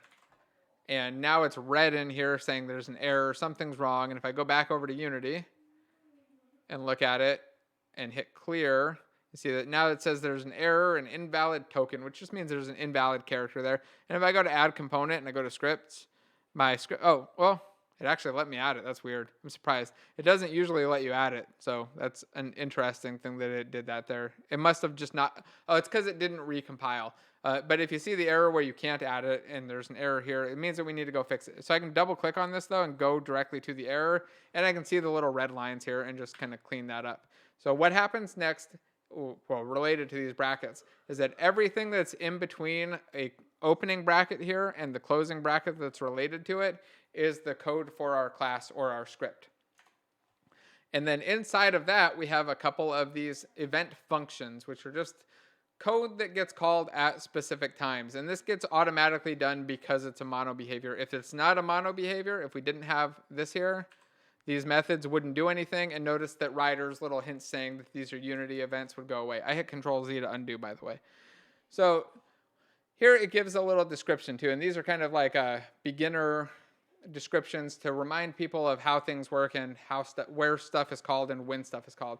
So the code that's inside this little start function is called before the first frame update. What that means is when the object is first created, before it ever does its update, which is called once per frame, it calls this start and runs whatever code is there. So if I write in like debug.log and then put in a message in quotes like cube mover started and save. Now it's really important that you get the casing right here, because if you put a lowercase d, it's not going to work, or if you put a lowercase l, it's not going to work. Also important that we get the parentheses around it, and then the message needs to be in quotes if we're just writing a string. We can also use a variable. We'll talk about that in a little bit. But if we just use a string, it has to be in quotation marks from beginning to end, and it's the double quotes, not the weird single quotes or anything like that, or the whatever that one is by one. I always forget the name of it. So now if I save this off, just Control S and jump back over to Unity, and I'll clear my log again. Sorry about the spam from the beta version. I should have opened this in a new one. Maybe I'll do that. Maybe we'll restart it in the new version in a moment. But if I hit play, you'll see that the cube it has the script on it, and we see there's a message saying the cube mover started. So that means that our code in here was run. I just double click on it to go right back through the code, or right back to the code. And then there's this update method. And here it says update is called once per frame. So I'm going to copy this message, just select it all, Control C, click down here, Control V, and I'll say cube mover update.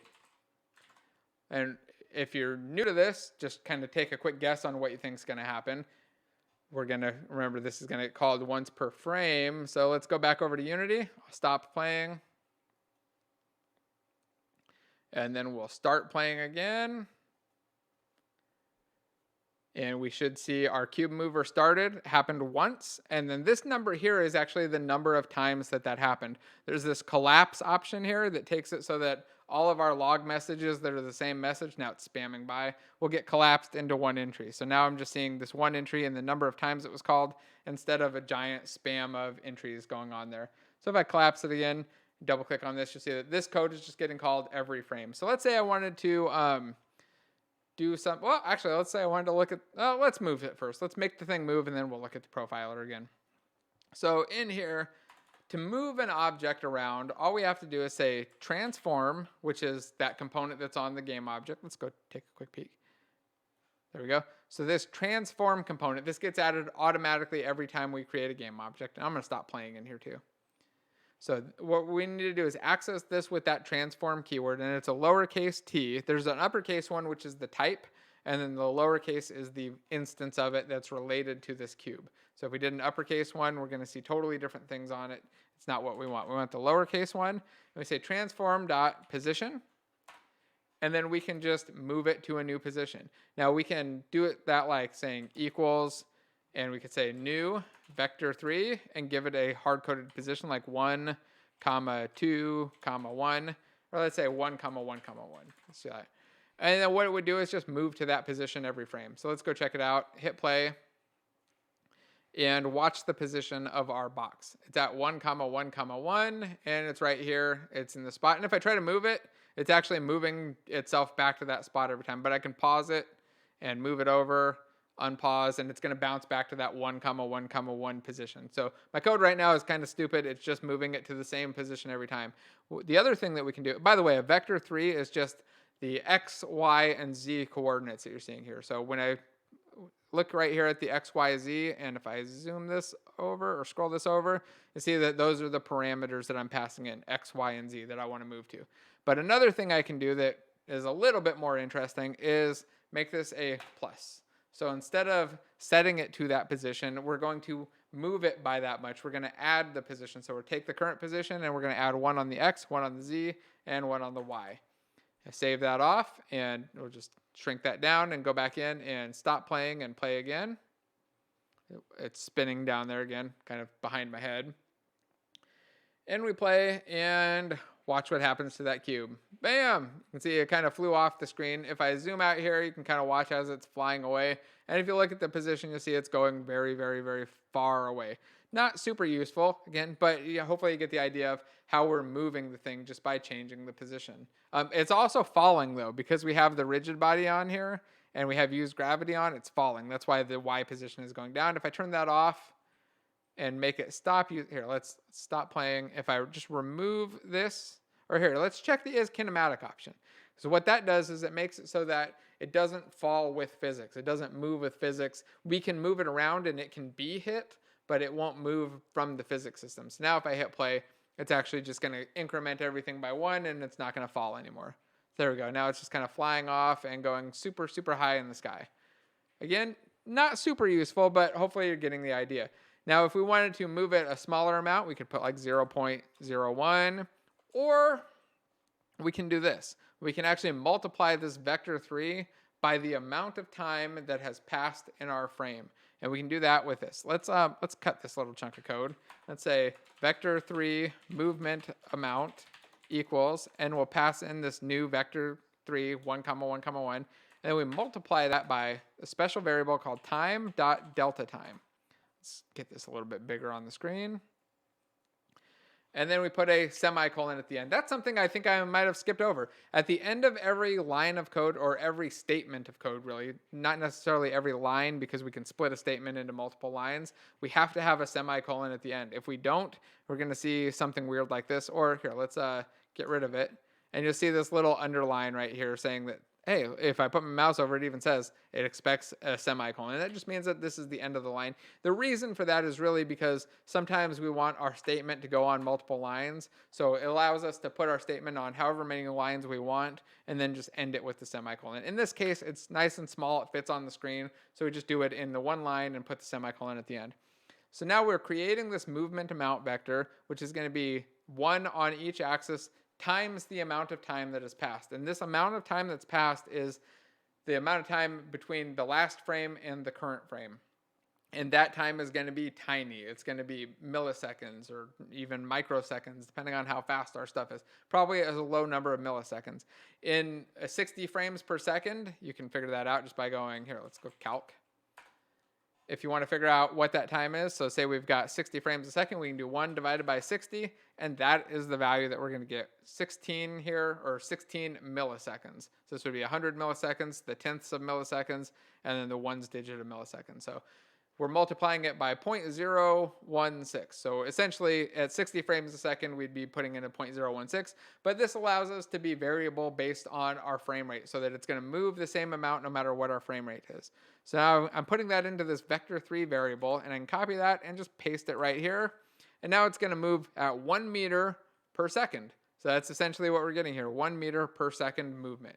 If we jump back over here, we should see it. And you can just kind of watch the position here, and you'll notice that it's moving about 1 meter a second. That just kind of count in your head. The count time, the timer should pretty much match. That whole number value is going up by 1 every second.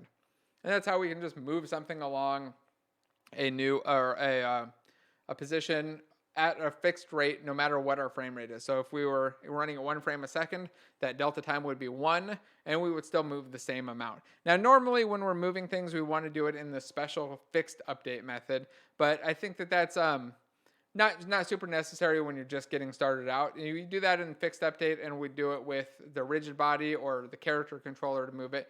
But for just moving a game object around, if we're not worried about the physics part of it too much, we can just do that in the update and have it move along, and it's totally fine if it's not a physics related thing.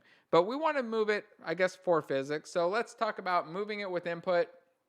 And well, actually here, let's do a little bit of profiling first, because I said I would do the profiling part and I kind of skipped over that. So let's go back in here, hit play, and make this profiler window bigger. Remember, if you didn't find this, by the way, it's under Window and Analysis and Profiler. And then I just docked it down here, because remember, these just pop up and you can drag them around, float them, whatever. I'm going to dock it right down here on the bottom and watch. Let's hit play and see what it does.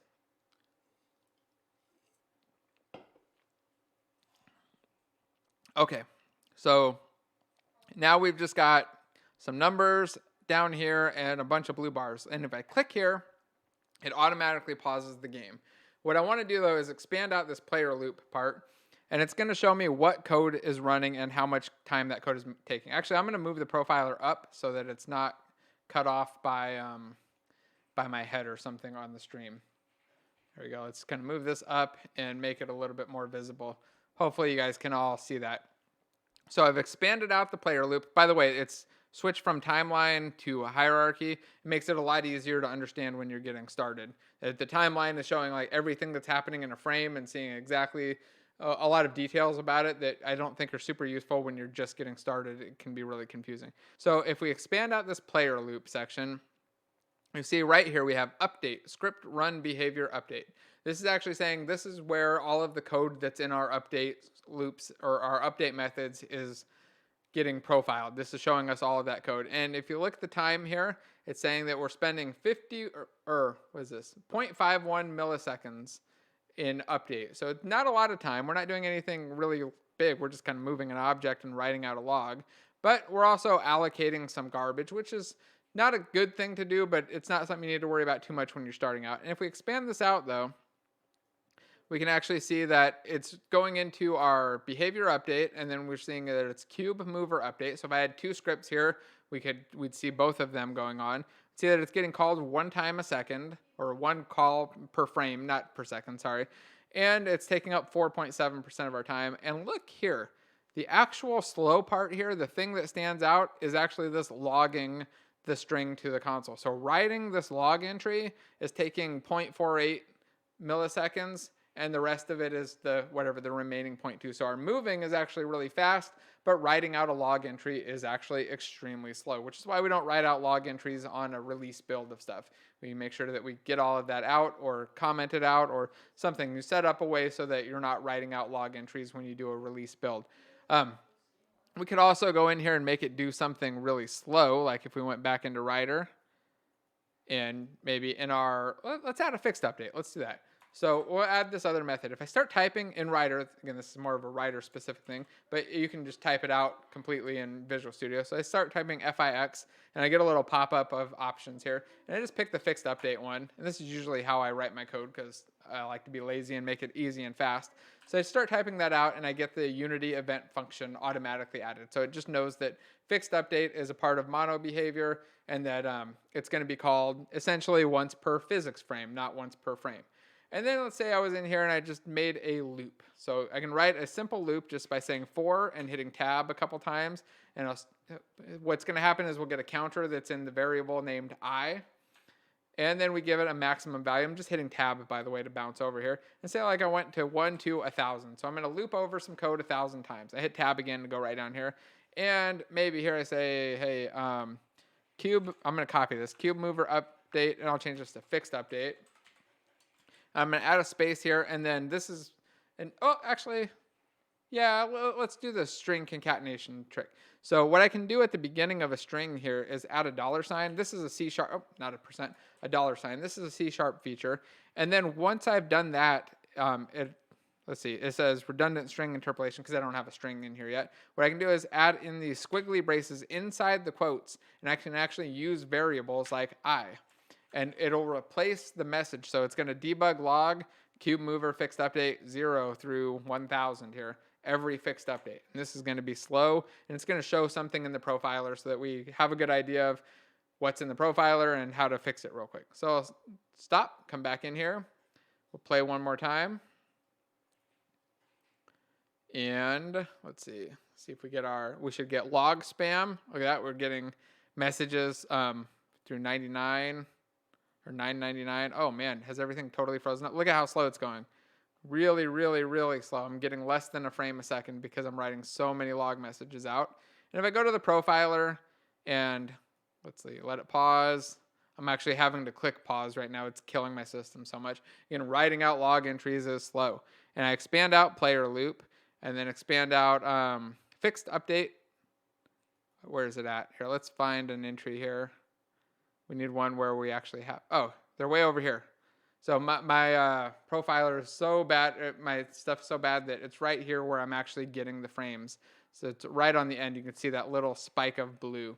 I think 1,000 might have been too big of a number. Okay, so I tick it all the way over here. And let's see if I can find one of those frames. And I've got my script run behavior fixed update. And you can see here that this is now taking 6,127 milliseconds, or 6 seconds. So my tick there, or my fixed update, is taking 6 seconds for every single one. So I'm running way less than 1 frame a second. And I can expand it out here and see that it's getting called 16 times in a frame because it's so slow. And that what's actually going slow is this logging the string. So I could stop playing and jump back over to Writer and just get rid of this terrible, terrible thing. And now my code will run nice and fast because it wouldn't be doing anything in here at all. So you can do a lot of things in a frame, but you don't want to do a ton of logging like that, right? Okay, now let's talk about moving this thing around. So I want to move my cube and maybe control it with WASD. And once we get it moving, we'll jump back into questions. Again, if you have questions and you wanted to ask them, just drop them in the form that's in the description. I'll be jumping back over to it. It looks like, where's that format? It looks like this, and we'll be going through, looks like we're up to 58. So we'll have a lot of good questions, but I want to show how to set up, input, and move a thing around real quick. Okay, so say we want to move our object around. Again, normally we'd move something in fixed update, and I have videos on exactly why we would do that, the physics side of it, and explaining that. But usually what we want to do is read input in our update method and then move it in our fixed update method. When you're just getting started though, that can be a little bit confusing and a little bit overkill. So we're just going to read input and move it in update for now. And then you can go watch one of those videos on exactly, on exactly how and why we separate those out in a normal scenario. Okay, so let's see, let's do it. Let's get rid of this line here, debug.log. Cube mover update, and we can do that also by adding it 2 ticks like this, 2 of the forward slashes. That actually means that whatever's here is just a comment. That's why this right here has the 2 slashes. It's just saying it's a code comment that just says, hey, this is, usually it's an explanation of why you're doing something weird or something like that, or it can be a little hint like this, or it can also just be that, hey, I don't want this code to run right now, but I don't really want to delete it just yet. Most of the time though, it's probably better to just hold shift and delete. So actually I'll just do that, because why not do the right thing, right? Okay, so say we want to move our player around, or our cube around left and right. We can do that by reading the input system. So we say input.getAxis, and then put in a quote, and it'll actually in Writer give us the options that are available. So I'll just pick horizontal. You can think of horizontal as left and right along the horizon of something. And we put a semicolon there. And what this does, it actually returns back a value. If I put my mouse over get axis, you see it returns the value of the virtual axis, and it's a float. So it says method float. I'm pointing at the screen, kind of weird, right? But it says method float, and then takes the axis name. So to put that into a variable, we'll add a space here, and I'll say float horizontal.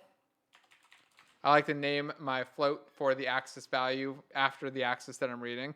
And I'll say it equals the get axis horizontal. So this is going to read my horizontal input, which could be, it's going to be by default A and D. So think of WASD. Or if I had a controller, like an Xbox controller, it's going to be that left thumbstick's left and right value. So I'm reading that horizontal value, and it's going into a number. And let's just log it out real quick. So I'll say debug.log. I spelled it wrong, and Writer fixed it for me already. And I'll just pass in that value, horizontal. And what it's going to do is automatically convert that to a string, and it's just going to write it out. And I'm going to comment out these 2 lines here. So I'll select them both, and there's actually a hotkey in Writer and Visual Studio. Control-K, Control-C comments out the whole selection. So I'll just do that and comment them out for just a moment, because I don't want it moving. I just want to see what that horizontal value looks like. So I'll minimize this back down, go back into Unity. I'm going to close the profiler. So if I right click on the tab, I can just hit close tab and make it go away. Remember though, that's just available under window analysis profiler. And all of these windows are like that. If you lose one of them and you can't find it, you can always reopen it in that window section, or just go to the default layout, which was under window. Actually, let me do that. Layout, default. It's going to reset everything. And then I'm going to move that game view over here. So it's back to the default view. Okay. So if I hit play, and I put my mouse over the game view, I need to click on the game view, make sure that it's focused. Actually, I need to get my console at first. You can see that right now it's just logging out a 0, and it's logged it out 500 to 600 times. So if I click here and I hit D, see that number went up, and now it's spamming out a 1. What's happening here is that The axis is going to go from -1. In fact, if I release, it's going back down to 0. And here, let me turn off collapse because I think it makes it a little easier. And if I hit A, it's going to go towards, oh, I got to select the game view and hold A, it's going to go towards -1 and eventually get to -1. Release, it goes back to 0. Hold D, it goes towards 1 and then stays at 1. What's happening is it's slowly going up to that value so that it feels more like a controller and it's not instantly going all the way up to the full value. Let me show you where that's set up. So we go to Edit and Project Settings and Input Manager and go to Axes.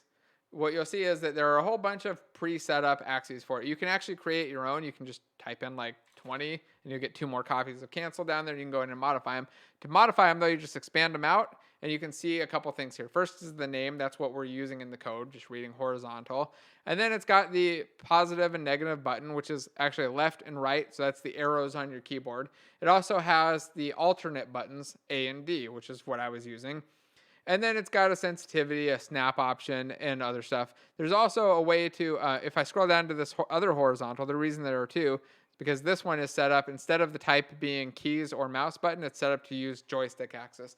Now, there's a whole new input system coming. I don't use it for anything yet, but I've done some videos on it, and it's changing a bit. It's a little bit more confusing and complicated if you're getting started, but it's built for like making really complex input setups. But for basic stuff like this, you can just add in the name. I could call this like horizontal joystick and have it be completely different, and it wouldn't show up with the joystick unless I was actually reading that specific one. But I just leave them as the default when we're getting started because there's no real reason to go in and modify them too much. Okay, so we're reading that, we're getting that value again from -1 when we hold A to +1 when we hold D, or nothing when we hit 0.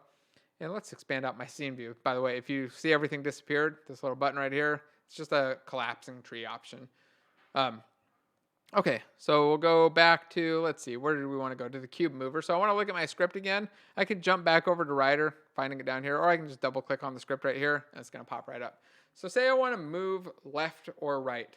I can actually do that just by commenting this out, or uncommenting that part, or let's uncomment all of these. So I'm going to hold Alt, click, and drag to select both of those, and then hit delete. Just another little Rider and Visual Studio trick. Works in both.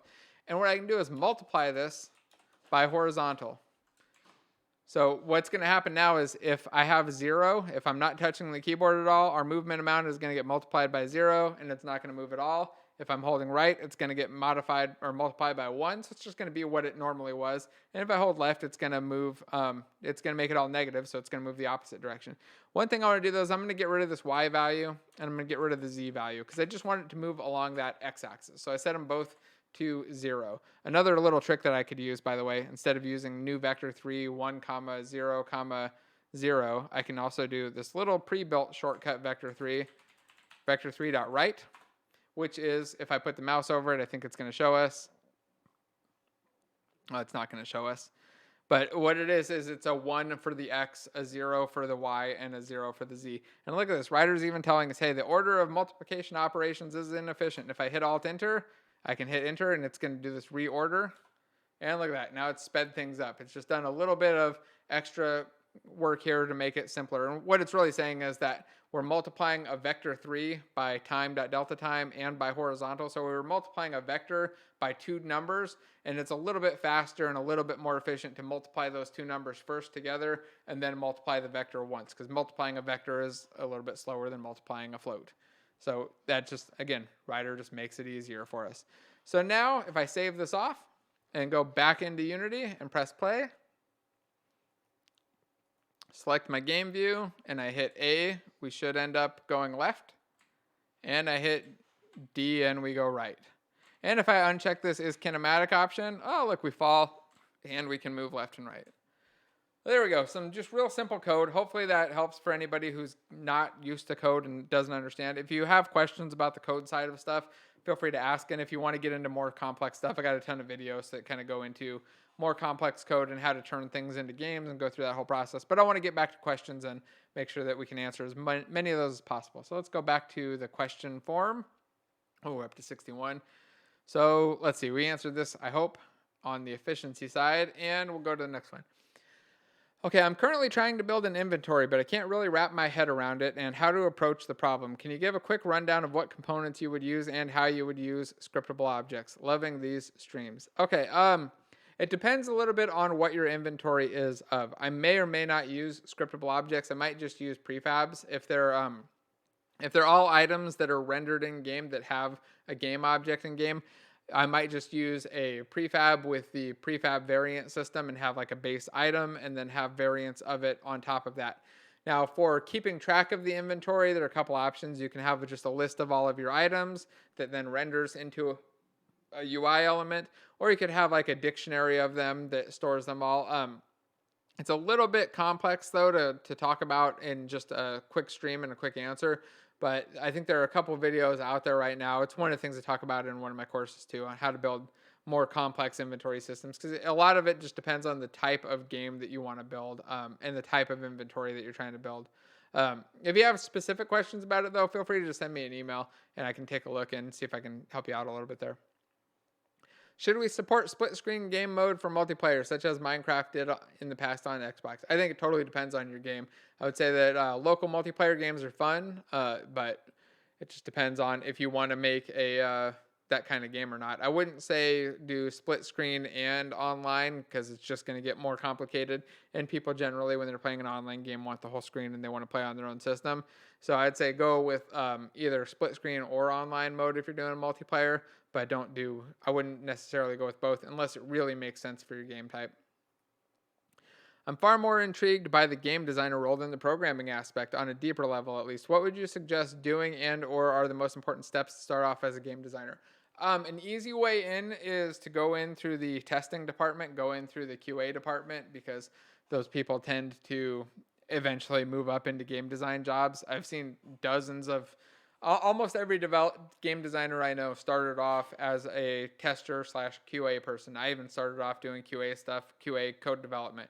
And it's an easy way to get your foot in the door, meet designers, talk to designers constantly, like get in, be in the QA department and talk to the designers. Go to lunch with the game designers as much as you can. Obviously be nice and get along with them, and don't I would say you want to watch out, like don't be constantly criticizing and saying bad things about them, but listen for what they're doing, understand what they're trying to do, and then give them some advice and tips.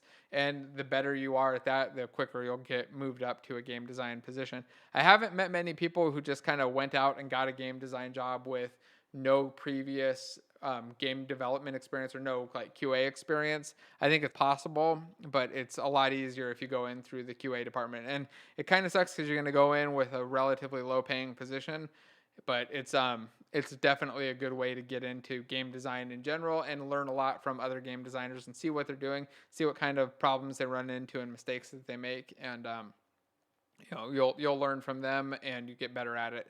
I'd say that's by far the easiest and fastest way. And almost everybody I've met who was in the QA department had aspirations of going into some other department, either programming, community management type stuff, or game design. And a lot of the game designers came straight out of the QA department. Hi, I wanted to ask if you could give me a place to work or point me where to look. Give me a place to look for work. Oh, okay, sorry, I misread that. One of the places that I liked looking for Unity jobs was the Cybercoder site. It's full of different C# and Unity jobs, just cybercoders.net. Another good place is the Gamasutra job board or the Unity Connect forums. I think have quite a few positions on there too. You can also find Unity jobs on all of the other sites, but I would say also look for indie companies in your area. If you're looking for something regional, just start searching for companies in your area. There are a couple websites out there that list all of the game companies in the world. It's obviously not completely comprehensive, but you can find them and see what's in the area and start looking on their individual pages as well. Sometimes people post jobs and they don't, none of them post to all the sites. So you got to kind of browse around all of them. How do we create a roadmap for development for our games? That is not something I'm good at. I usually don't have much of a roadmap. I just have high-level idea, high-level set of things that I'm doing, and build from there. You have to talk to somebody who's much better at project management than I am. How can I extrude a face from Unity by clicking on it, or how to recognize clicked faces? That's actually an easy one to do now. There's a package in Unity. If you go to general, or no, let's go to package manager. Let me show this real quick. And I'll pull over. I talked about packages a little bit and said I wasn't going to dive into them, but let's do it. If you search here for, why is it not showing up the default? So let's just search for, oh, okay. It's just taking a moment to load up. If you look through here, these are all of the packages that are available. And there's one called ProBuilder. If I select it and hit install, ProBuilder actually allows us to do some geometry creation and texturing, UV mapping, a lot of stuff that I'm not very good at, but it does allow you to do some face extruding, which I can do really, really well. So I hit install, we'll give it a second to install, and then we can actually go in and modify meshes, change them, make weird shapes and stuff. I'll show you real quick.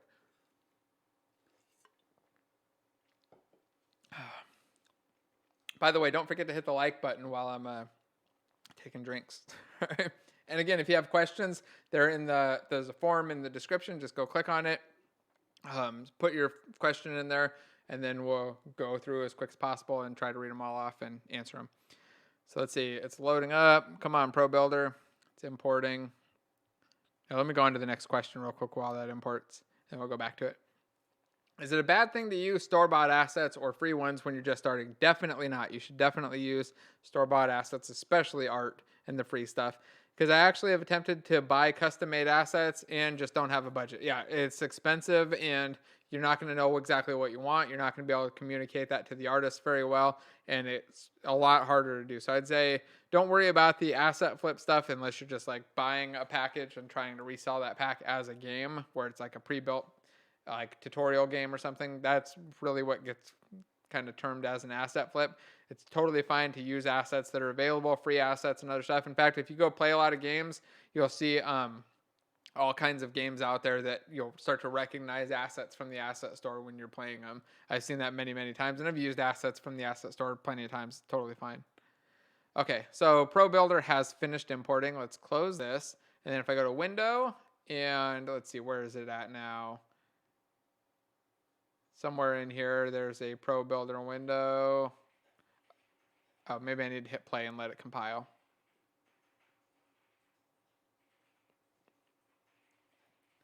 All right. Oh, tools. Sorry, I'm blind. It's in tools and then ProBuilder window. And this gives me a new window that lets me do some interesting things. There are a whole bunch of options. I'm just going to show the extrude. So if I hit the plus, it actually pops up a shape tool. It allows me to make a shape. And you can see here it made a little cube because that's what it's set to here. I go to like cylinder or even and there's like a staircase one. So I can make a staircase here with some number of steps and a width and a curvature even so that it bends around here. Let's make like lots of steps and make a curved staircase or something. I can make whatever weird shapes I want, and I just hit build, and it creates this ProBuilder mesh that I can then modify. Now, if I want to do some different stuff to it, I can go to these different modes here. So when you have ProBuilder set up and you click on a ProBuilder mesh here, you can click on this object selection, vertex selection, edge selection, or face selection. So you asked about face selection specifically. I can select a face right here, and I can move it out if I want and just kind of adjust where that face is. I'm going to hit Control Z. The other option I can do is hit Control E, which is extrude. I forget where that is in here. There's one of the options. You'd see it if you search around. And then we can like do an extrusion out of there, and I could do like go over here, select this face, hit extrude, and make another one that comes out. And here, oh, I don't think I hit it. Oh, I hit Control D. Sorry. Let's delete. Let's go select this face one more time. There we go, and Control E, and now I've extruded another face out, and here go Control E, extrude again, maybe go Control E, make another face that goes up, and so on. So if you're wondering how to do that kind of stuff, just jump in, grab ProBuilder, find one of the video tutorials on ProBuilder, and it's a really easy way to build up really fast levels. I know some artists that can make amazing things with it. I can make rooms and cubes and stairs and stuff. So it's all about artistic ability when you get beyond the basics of just using the extrude and there's different tools for everything. You make all kinds of different weird shapes and stuff. And I think if you're not an artist and you just want to make some weird rooms and shapes and things, it's a whole lot easier than trying to learn Maya or 3D Studio or something like that. All right, let's jump back into questions. We answered that one. Would you consider doing a video on quaternions or just handling rotations in Unity? Yeah, definitely. I think there are a lot of them out there, but it'd probably do something on it. It's just one of those where I think you have to do really good video editing and visual stuff for it to make sure that it makes sense. Give me 1 second. I just want to do a quick spot check of all the rest of these. Okay. Looks good. Okay, so let's jump back over to questions. What's your recommendation for a saving system for an RPG? Not sure how to structure it. This is a context where you keep updating the game and want saves to be readable on newer versions with newer features.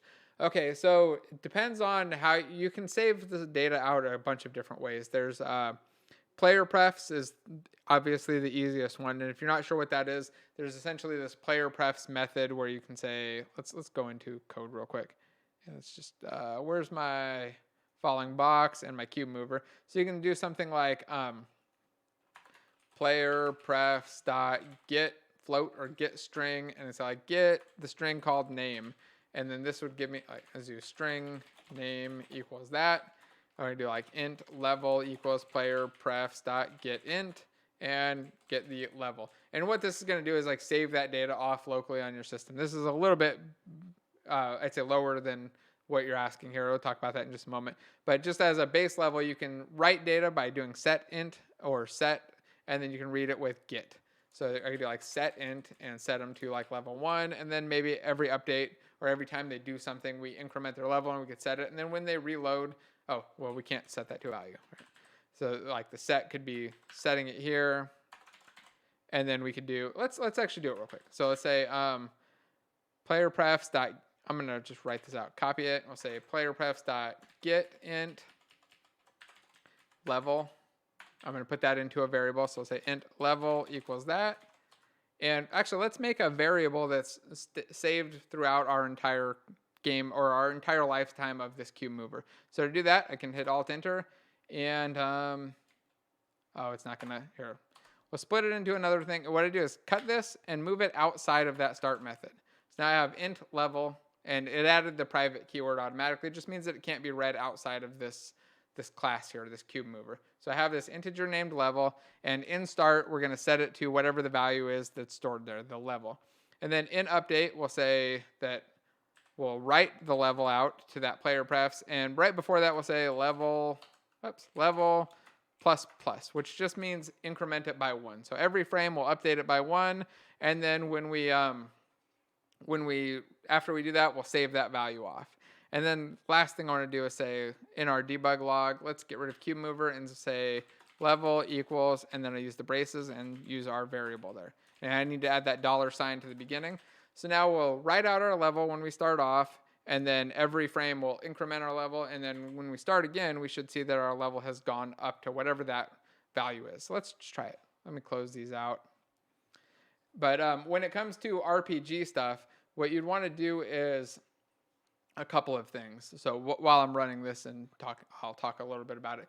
But you'll want to set up a migration setup so that you're saving off the version of the level. Okay, so let's see, we're spamming out. Oh, I'm still spamming out the location.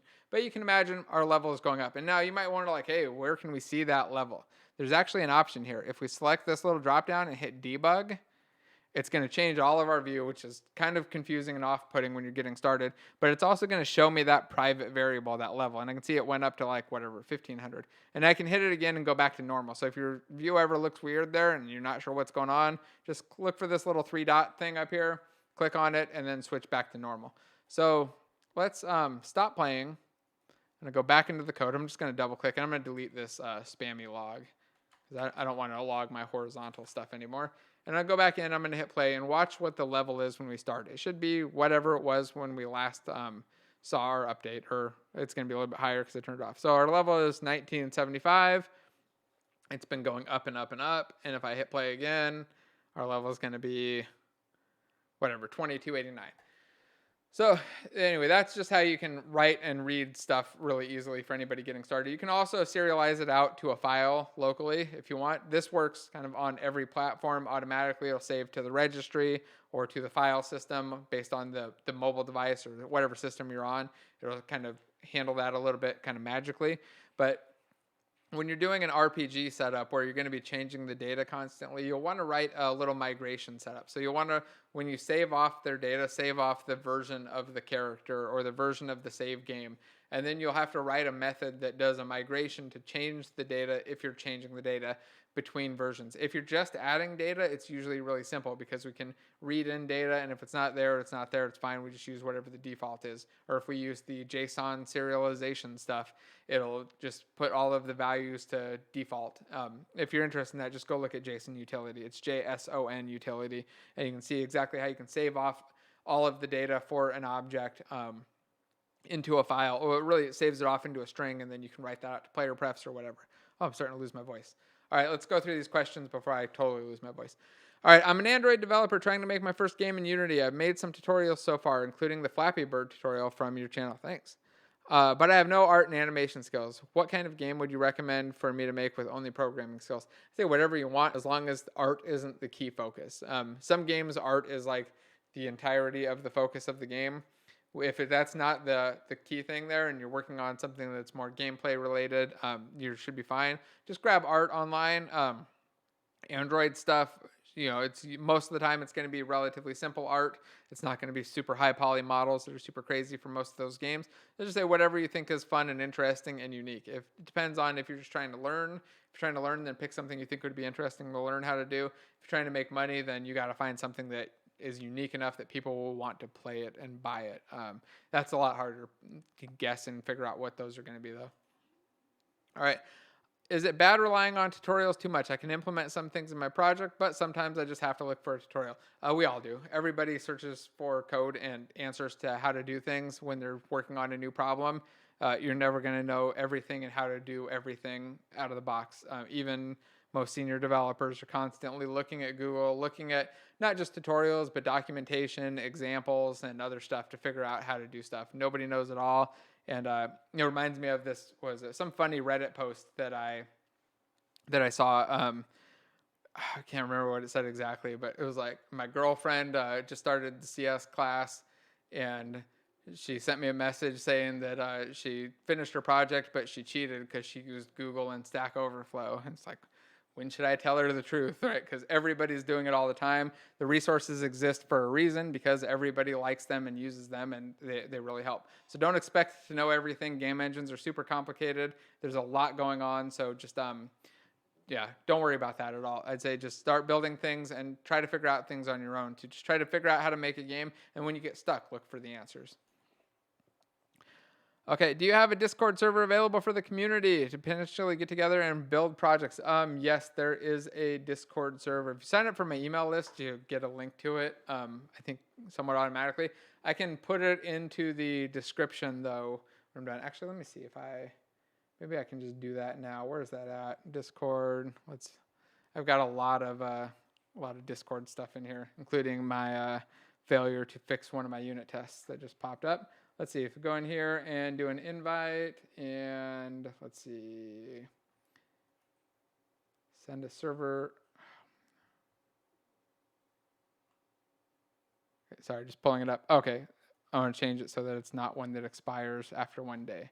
Okay, generate a new link, copy. I'll paste it in chat. There you go. There's a link in chat now to join the Discord server. All right, next up. I've been modding Kerbal Space Program for a few years, and I played a part in some fairly well-known mods. Nice. I've been moving forward on creating my own games from the ground up, and I'm wondering about the complications involved with publishing my creations and where I would actually publish them, Steam, etc., and the pros and cons of each. Thanks for amazing videos, and learned a lot. Thanks. Awesome. Steam is really easy now. Steam used to be very difficult to publish to. You had to go through the green light process. Now you pay $100 and you can publish right out to Steam. And it's a good place to get started because they handle the distribution and make things easy. They take a 30% cut, and it costs $100. But if you're making a game, that shouldn't be a big deal at all. Don't expect to necessarily make a ton of money out there just by putting it on Steam. It's definitely not an advertising or marketing platform. You have to advertise your game on your own, but I think it's a great way to just push a game out and get it out there very simply and easily because the barrier to entry is almost zero now, and the system and the setup for doing updates and everything is kind of built in and makes it really easy to distribute. So that's kind of what I would default to. There are other options out there if you want to do a web game or something, but if you're trying to do something closer to Kerbal or you're pushing out executables, I'd say just go with Steam. Definitely a good start. How do you use static objects? Static stuff is a little bit different than what we were doing in the examples. A static method or a static class just means that you don't have an instance of it. So there's only ever this one set of code or this one object there, and you don't have other instances of it that exist. Like we could do I'm just going down to the bottom of this class and write public static class Jason's writer. And we make this class, and now I can't add this class as a component to anything, not just because it's not a mono behavior, but I can't instantiate it. But I can add public static methods, or even private static methods. Usually they're public, though. So I can do public static void, which means that it's not going to return anything. I don't know if I mentioned that. This right here just means that the method doesn't return anything. In fact, let's make it return something. Let's make it return int. And we'll call it get, let's call it increment counter, just because I want to show a return type at the same time. And then we could say that we want to increment our counter by, or let's say even add a parameter. So say int amount to how much we want to increment our counter by. Now I'll add a counter. So say counter plus equals amount. Now counter doesn't exist, so I just hit home on my keyboard and hit alt enter and create a other. I don't want to create a local variable, create a field. So that way it's putting it outside of this method. And now I have an integer named counter and a method called increment counter. And I could even in here say debug.log incremented counter 2. And I've used string interpolation for everything else. So here I'm going to show that you can also do plus and the value, and it will actually combine those. It'll concatenate those together and make it into one string. And then we could just return the counter. So this is going to say, hey, whatever you do here, actually, you know what? I'm going to take this line of code, cut it. I'm going to move it somewhere else.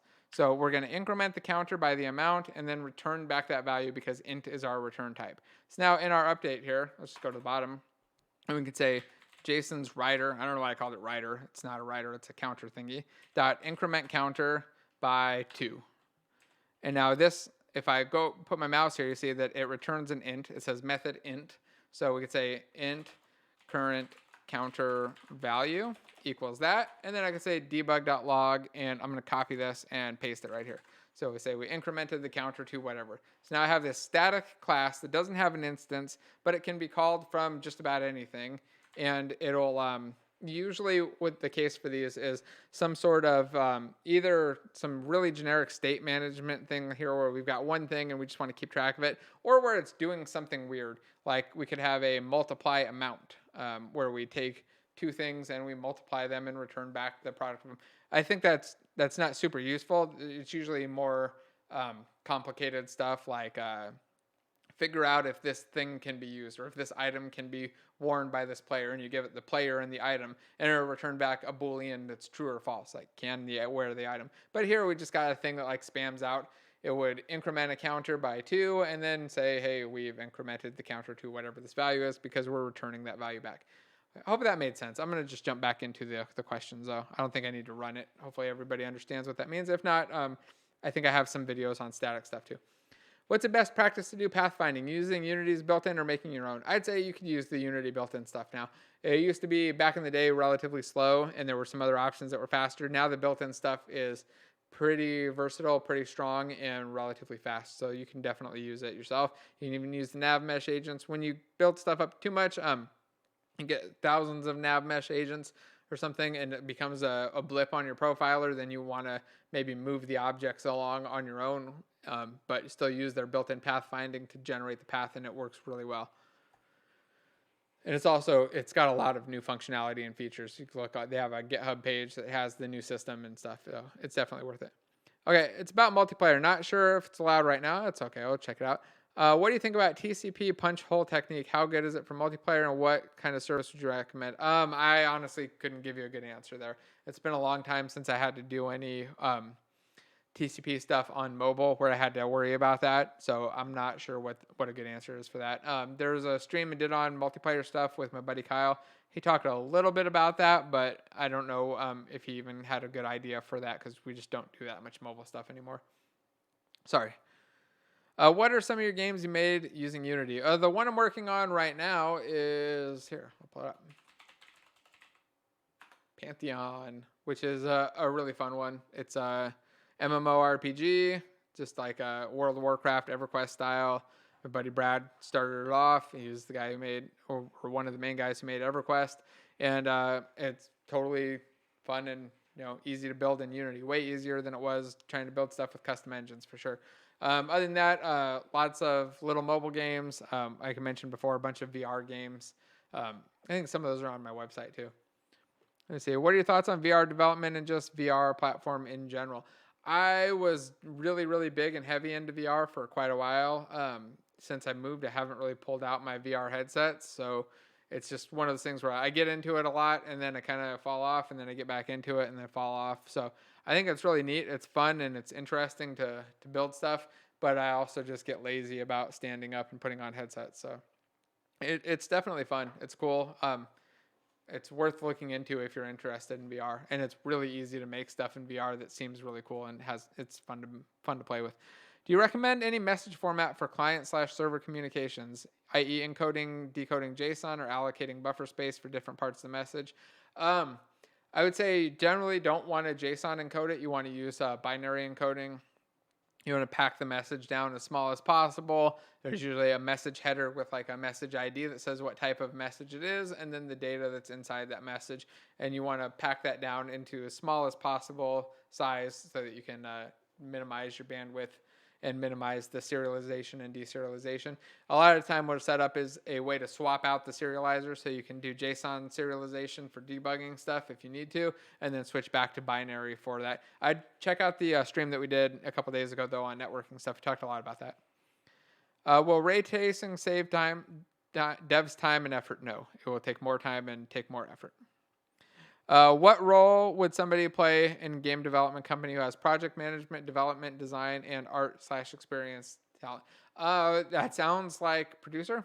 Associate producer is one of those jobs in game development that's really important. It's not, I'd say, super sought after. A lot of people don't know the position exists, but they're essentially the people that are running and managing the project. There's usually like an executive producer who's like the top level, and managing those associate producers and kind of setting the general idea for the game, what's going to happen. And then the associate producers are doing all of the work of making sure that the project's staying on task. And it's good for them to understand a lot about all of the different parts of the pipeline, the design side, the art side. If they understand a little bit about code, it helps a lot. And because then they can, be realistic with their expectations and communicate with the team a lot better. Got any tips for building large games in Unity? I read that floating inaccuracy is a problem with large worlds. Seems doable with origin shifting in single player, but multiplayer. In multiplayer, it's hard. I don't have any good tips that I could just spew off right here, but I'd say it's a problem that you have to worry about a lot if you have a big. Here, it's big games like in the size of the world is what you're talking about. So the floating point accuracy is fine when your numbers are relatively low, but floats are fast because they're not super accurate. And as the numbers get larger and larger, you'll see inaccuracy in the movement and the collision detection and stuff. So you need to worry about that. There are a lot of solutions to it, but I don't know that I could give any real quickly here. I'd say just start searching and start looking at it. It was one of the problems that they worked through on PlanetSide, and I remember they spent a lot of time trying to figure out the best way to do it, and I don't even remember what they ended up with. Would you generally believe the level of fluidity in which you solve problems could be achieved by anyone, or is there indeed a mental booster prerequisite? This is my biggest concern as a developer. Oh, no, it's just all practice. It's literally all practice and going through and doing these things time after time after time. I think you can get good at just about anything. If you can understand the code a little bit, you're not going to be good at it at first. I've been doing it for a very, very long time, so it's just gotten a lot easier, and I still get lost all the time. Still have to search and ask questions and talk to friends all the time to figure out how to do things. So if I make something look easy, it's just because it's something that I happen to have done many, many times, or I practiced, and especially in a YouTube video, I've practiced, I screwed it up, and then I stopped, went back, my tiles got all out of sync because something went wrong, and like that's a good sign, a good tell that I messed up when those things suddenly jump, right? Like, oh, Jason messed that up, forgot something or whatever. So yeah, it's just practice. Can you please do a tutorial on how to port your game to Steam? You really don't have to do anything to port it. You just take your game and deploy to Steam. There's a process that you have to go through. When you get approved for Steam and you set up your thing, they send you full docs. It's really not too hard. It's setting up a couple files and then running a batch file that uploads, and then you basically flip on the build. There's really not much to it at all. It just takes your executable folder, like your build, and you take that and you're publishing that up there. Currently making a racing game, but stuck with a simple thing. Current position relative to other cars, so let's say first out of 6. Right now I'm doing triple comparison to make an order list comparing the number of completed laps, number of checkpoints in the laps are equal to, and then a time when the checkpoint was reached if the number of checkpoints are equal. This works when there are a lot of checkpoints on a track, but my list only updates on collision with a checkpoint. Oh, okay. I see what you're saying there. So what's happening is you're only determining that somebody's ahead of somebody else when they've actually passed that checkpoint. What you generally want is like a spline or a line that's along there, and you'll check the distance along that line or spline that the player has moved. So you check like the nearest point on that spline and see which, or just think of it as a line for starting, right? So say you've got like your checkpoint 1 and checkpoint 2, and you've got a line here between them, and you just check the nearest point on the line for each of those cars and see which one's further along that line. And you can do that with inverse lerp. So you can take the two positions and you can find out what percent along they are based on that. And you can do like a I don't even remember the thing, but there's a get nearest point online that you can use to just figure out where they are along that line and figure out who's the furthest along it. I'd love to get a job as a game producer, junior assistant, whatever. Any advice? What about portfolio? How should it differ from programmers? You definitely want to be good at project management. You want to understand the game and the projects that people are working on. Like I said, I always recommend people going in through QA. It's an easy kind of shortcut into the game industry and into professional jobs because there are a lot of positions open and they're not as hard to get into. Also just start applying for game producer positions. Talk about your project management skills. Look at what tools they're using for project management. Everybody uses different things. And read a lot of books and info about how to manage projects and keep them on task. But just start applying too. Freelance 3D artist here, learning how to code in C#. Not sure which one to fully pursue as a career. Or is it better to be solo as a game developer? If you're good at 3D art, it's a great job. I find that most artists don't like to do code and most coders don't like to do art. Since they pick the one that you like the most and that you feel more comfortable with. If you're really good at both, that's awesome. It's just really, really rare. So I say pick one or the other. And then you want to learn, like one good option there too, if you're interested a little bit in both, is becoming a technical artist or technical art lead, where you're managing not just the art, but the pipeline, the little bit of tooling that goes into getting the art in the game and all that stuff. It's a really well-paying job. It's like the highest paying art job that you're going to get for game development. And it's a pretty well sought after position. If you can do good technical art stuff, it's huge. So I'd maybe consider looking at that too. I'm going to take another drink so everybody can hit the like button real quick. All right. Which IDE is best for beginners and why? Rider.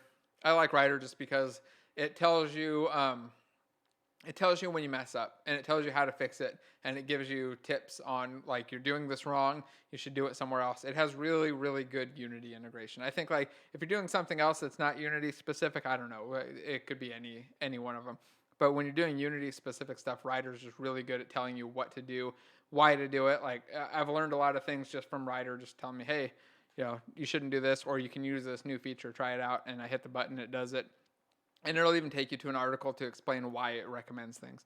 Shader Graph in Unity has an easier workflow. I'm focused on learning it. Could I achieve good graphics without learning how to code shaders in C#? Yeah, I know a lot of shader developers that just do all their stuff in something like Shader Graph.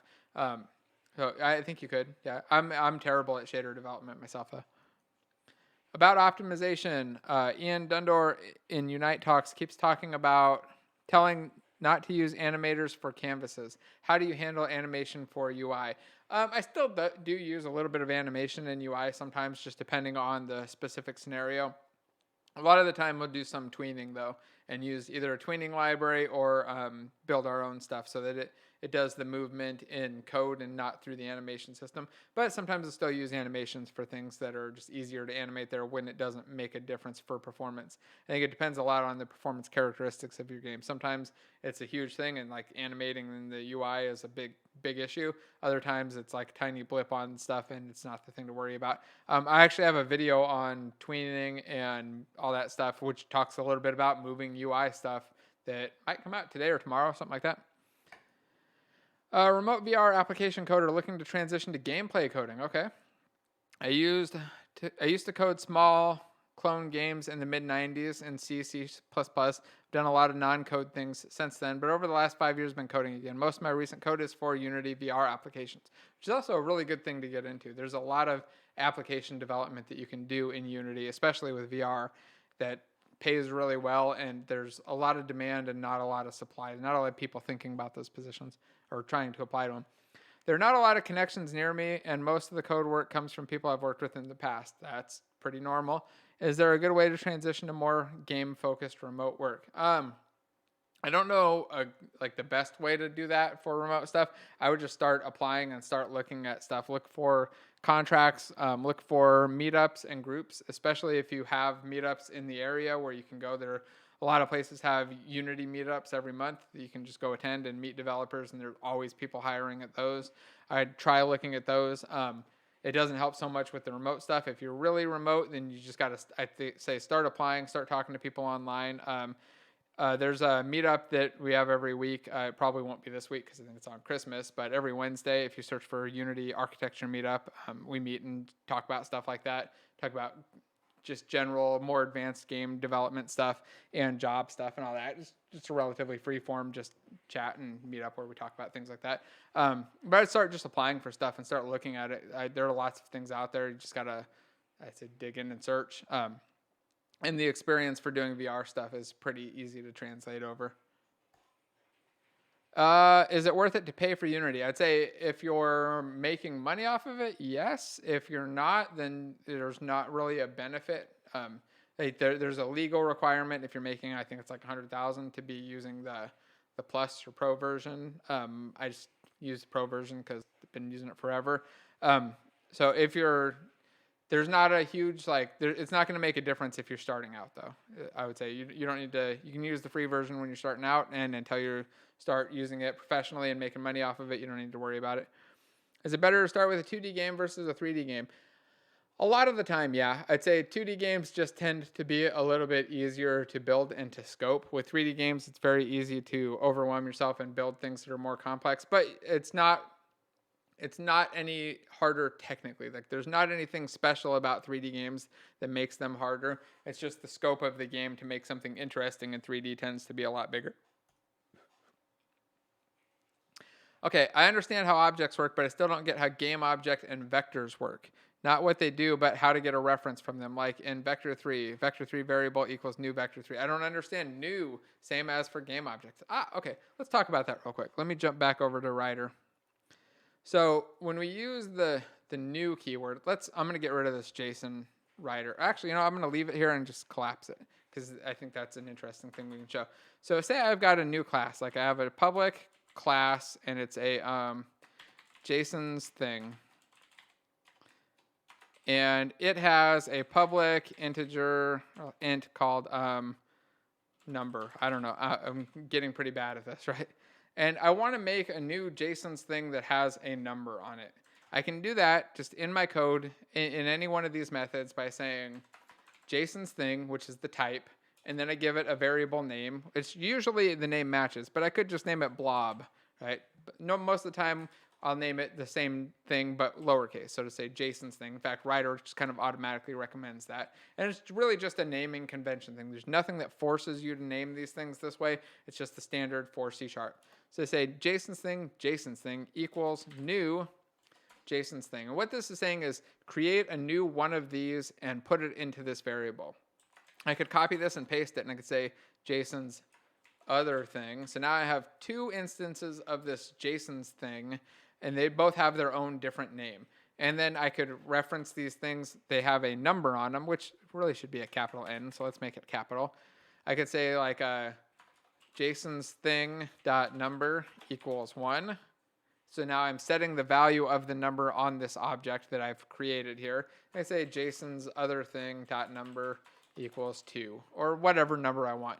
So essentially what we're doing is we're creating a new instance of this object and assigning it to a variable. Now with a game object, you can't do that. They're a special type of object in Unity, and we can't just new them up like this. Instead, we have to do something like game object, or, well, I take that back. We can, but we can't do it with a component. We can't do cube mover equals new cube mover. So I can't say like Jason's cube mover equals new cube mover because it's a component. Instead, what we want to do is say game object dot add component. Here, if I can type that in right, and we give it the type in these little greater than, less than brackets. And what this will do is add a cube mover to our current game object that we're on. We can also create a game object by saying game object equals new game object, and give it a name like game object created by start. And let's even put a space in there. So I'm going to delete all the rest of that. And if I run this, what's going to happen is when this thing starts, it's going to make a new game object in my scene. So let's do it. I'll just, I wanted to show real quickly though, with a static class like this, we can't do it. So I can't go Jason's writer equals new Jason's writer. And I'll get an error here saying, hey, what does it say? Cannot create an instance of a static class, or of the static class. So if I save this off, go back into Unity. Let's see if I can get Unity open again and clear this out. And I hit play. We should see a new game object appear as soon as my falling box with the cube mover script starts. We hit play, and there we got the game object created by start. And in fact, if you want to see that again in another way, we could go to our cube mover, and let's change the start. We're going to actually just replace it with a different method called onEnable, which just gets called every time the game object gets enabled. I'm going to get rid of this comment because now that comment's a liar. It's saying something about start, but we're using onEnable. So every time I enable this, we're actually going to read out the level, debug log it, and create another game object. So minimize this. I'm going to get rid of these stairs too, just because they're distracting me. All right, so I hit play. And if we watch the log, let's see. Oh, here, let's, I want to get rid of this incremented counter thing too. I'm going to shift delete to get rid of it. And I'm going to get rid of that line too, just so I can get rid of the spam in the log real quick and show this. Then we'll jump on to the next question. By the way, again, if you have questions, drop them in the description. There's a link in the description. Just click on it, drop them in, and I will probably get to them. Just make sure you hit like before you do. Okay, so we have the one here. Wait, oh, no, spam's still going, which means my thing didn't finish recompiling. I can see the little spinner there. Okay, so clear the log, hit play. And we've got our box there, and see it was at level, whatever, 5230 from the stuff we were talking about earlier. Now, if I disable this game object, so the cube disappeared, you can even see it turned gray here because it's not enabled. And then when I re-enable it, that onEnable is going to call again. And we got another game object created, and we saw that we loaded up the new value for the level. So I hope that makes a little bit of sense and clarifies it just a little bit there. Okay, let's go to the next one. Really enjoying your channel. My question doesn't really fit the stream, but I hope you can answer it in the future. I'm working with 2 engines about 2 months ago, and I started a few tutorials and tried to change and expand them. Now I'm trying to start on something from scratch, but it gets tough when I try to plan for future game systems. Yep, that tends to be the case. Just feels hard to wrap my head around everything and choose an implementation method. So I wonder if you could get some tips on initial planning for game systems. I'd say just start small. If it's getting too complicated, the project scope for the first ones that you're doing is probably too complicated. If you're building your first project from scratch that's not from a tutorial, make it simple. Make it something that you think you could do in a week or 2. If you think that it would take you a month, it's way too out of scope. If you think it would take you 2 weeks, it's probably still out of scope. Shrink it down and make a bunch of little projects first. You got to get used to that process of just building a lot of little things on your own without tutorials before you try to build things that are bigger. If you try to build bigger projects, what tends to happen is people start going, they get a couple things done, something gets hard, gets confusing, they get demotivated and quit. So you want to, I'd say, build a lot of little things, finish them, ship them, When I say ship them, I mean just publish them to WebGL, put them on itch.io or simmer.io, or put them on your phone and show your friends or whatever. But don't try to build something too big. Okay, let's go on to the next one. Adequate PC spec / setup for beginners doing both 2D and 3D. I'd say whatever you have. Just go with whatever the best thing you have is. Solid state drives can make a huge difference if you're building something that's a big project. Video card if you're doing something super 3D heavy. But if you're just doing beginner stuff, you can do it on just about any system. I use an old laptop to teach kids, and we can build anything we want, and I wouldn't worry too much about it. I would say don't let hardware stop you. You can definitely build stuff on just about anything. You can build stuff on, I got an old MacBook that I don't even know if it starts, and I could probably build a game on that. Okay, should I use public or serialized field private? If my goal is only to expose them in the inspector. Always serialized field private. Let me show what that means too. So if we're creating a field on our game object, like this cube mover, say we wanted to modify the level in the inspector or see it in the inspector. One way we could do it is make this public. Or here, let's change that. Let's make a new one. So say we wanted a max level. Public int max level. And we want to be able to modify this in the inspector. This will allow us to modify it in the inspector. So if I go back into Unity, and I go select my falling box, I now have a max level field that I can drag up and down, or I can go type in like a 300, right?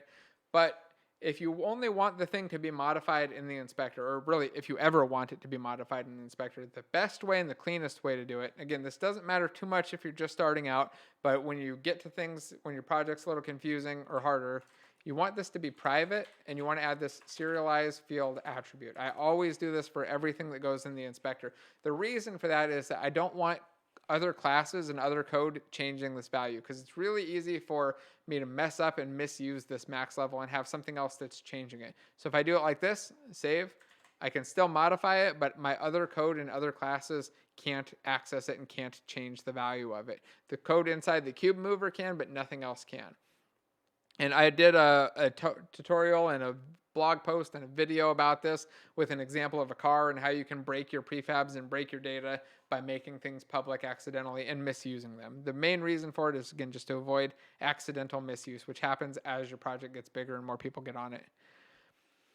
Okay, I'm building a game that only has one scene and nothing inside it except for the camera and a direct light.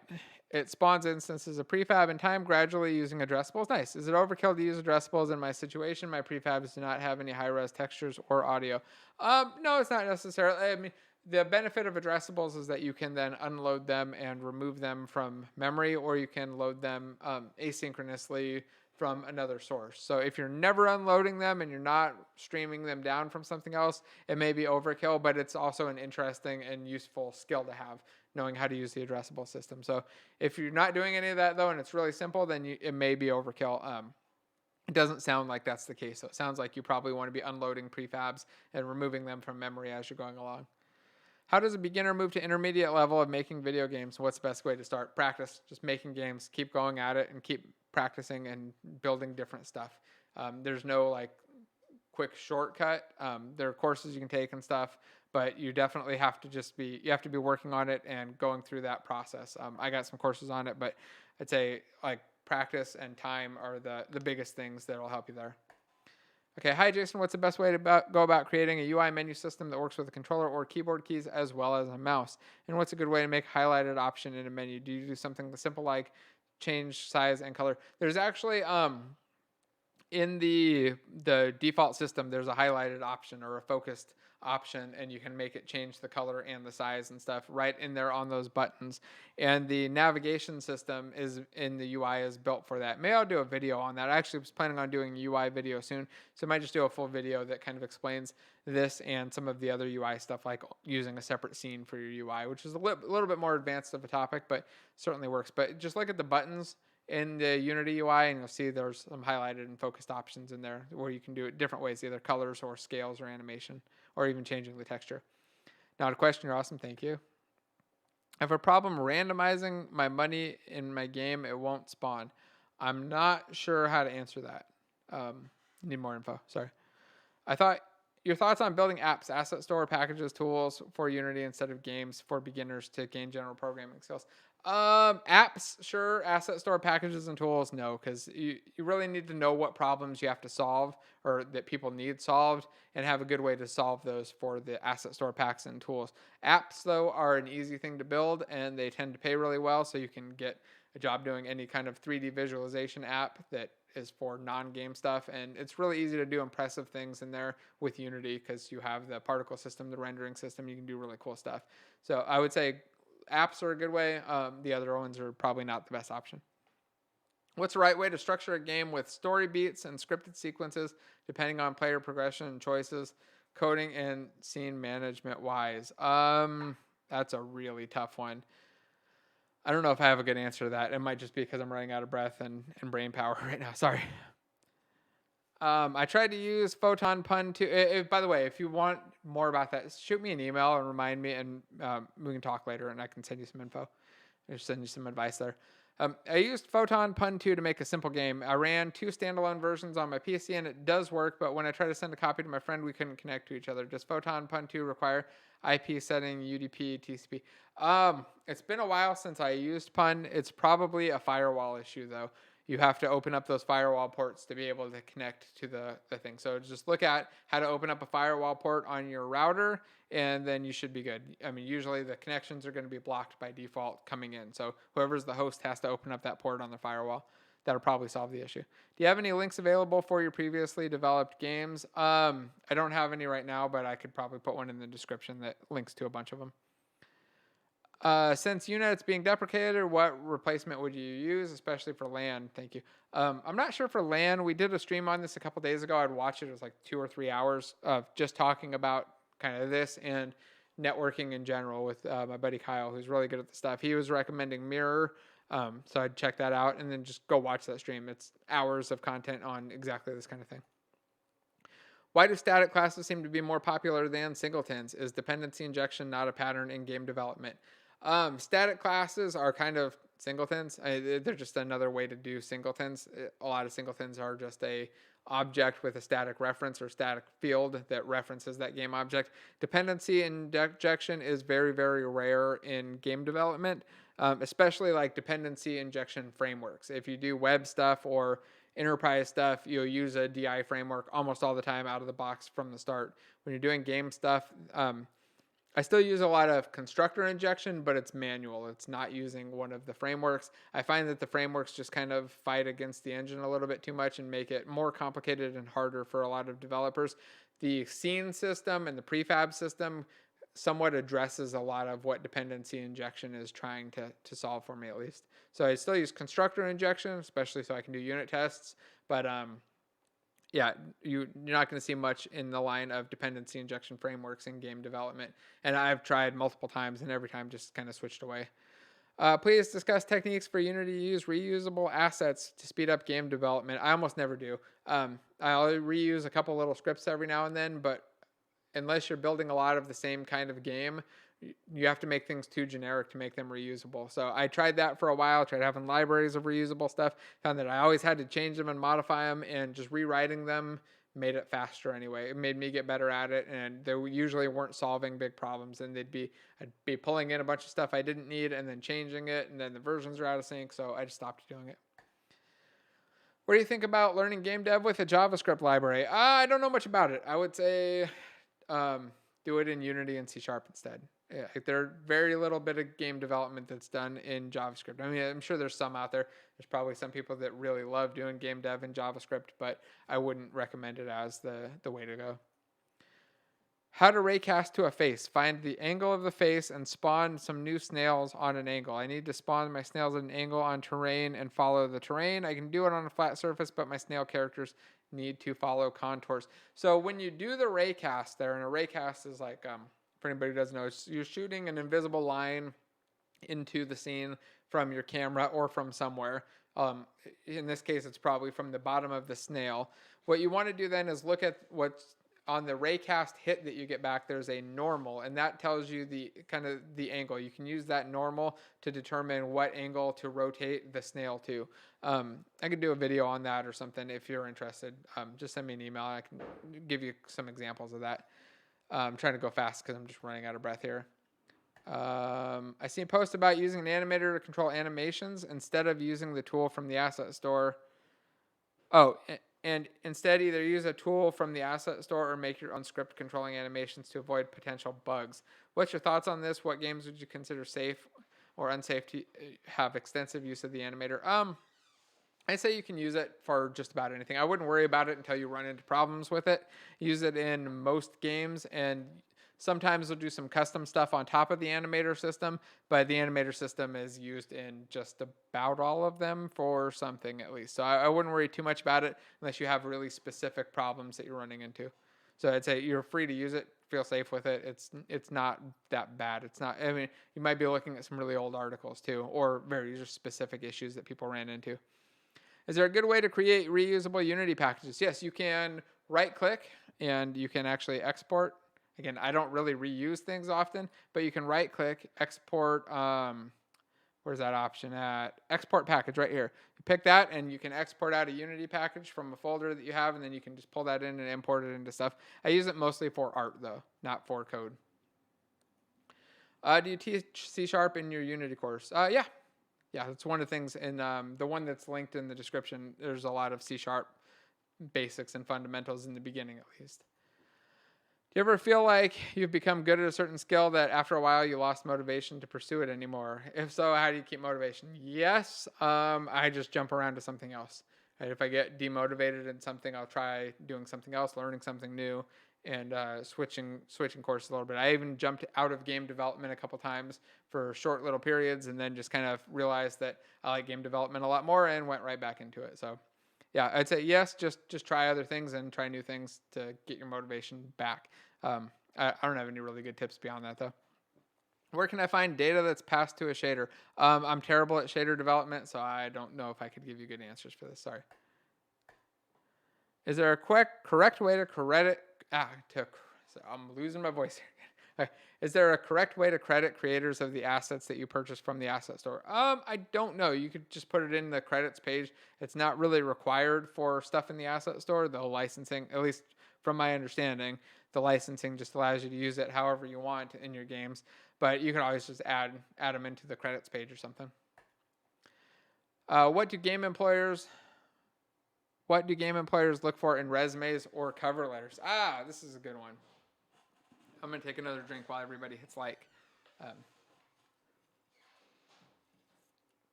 right, I'm going to cut this in like 15 minutes, by the way.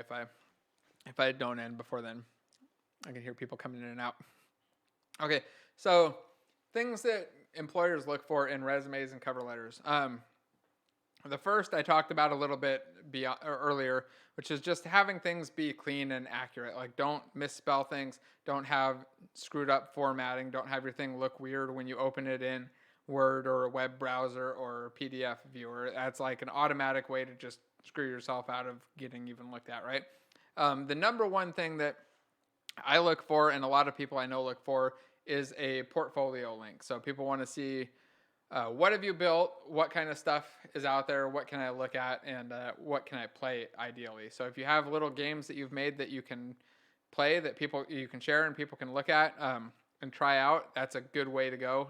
Just make those available on itch or simmer.io and embed them into your portfolio page. Because that's when I look at resumes, I just skim through. I'd always look at the ones with the portfolio first. I'd go load up that portfolio and check it out. Also, if you have a link to something, like you're sending something with a link, make sure the link works, right? Don't send bad links. Don't send people code that you want them to go look through. Don't send like just your GitHub repo and be like, hey, go read this code and figure out what it does and see if you want to hire me, because nobody wants to do that. They want to see what you've built.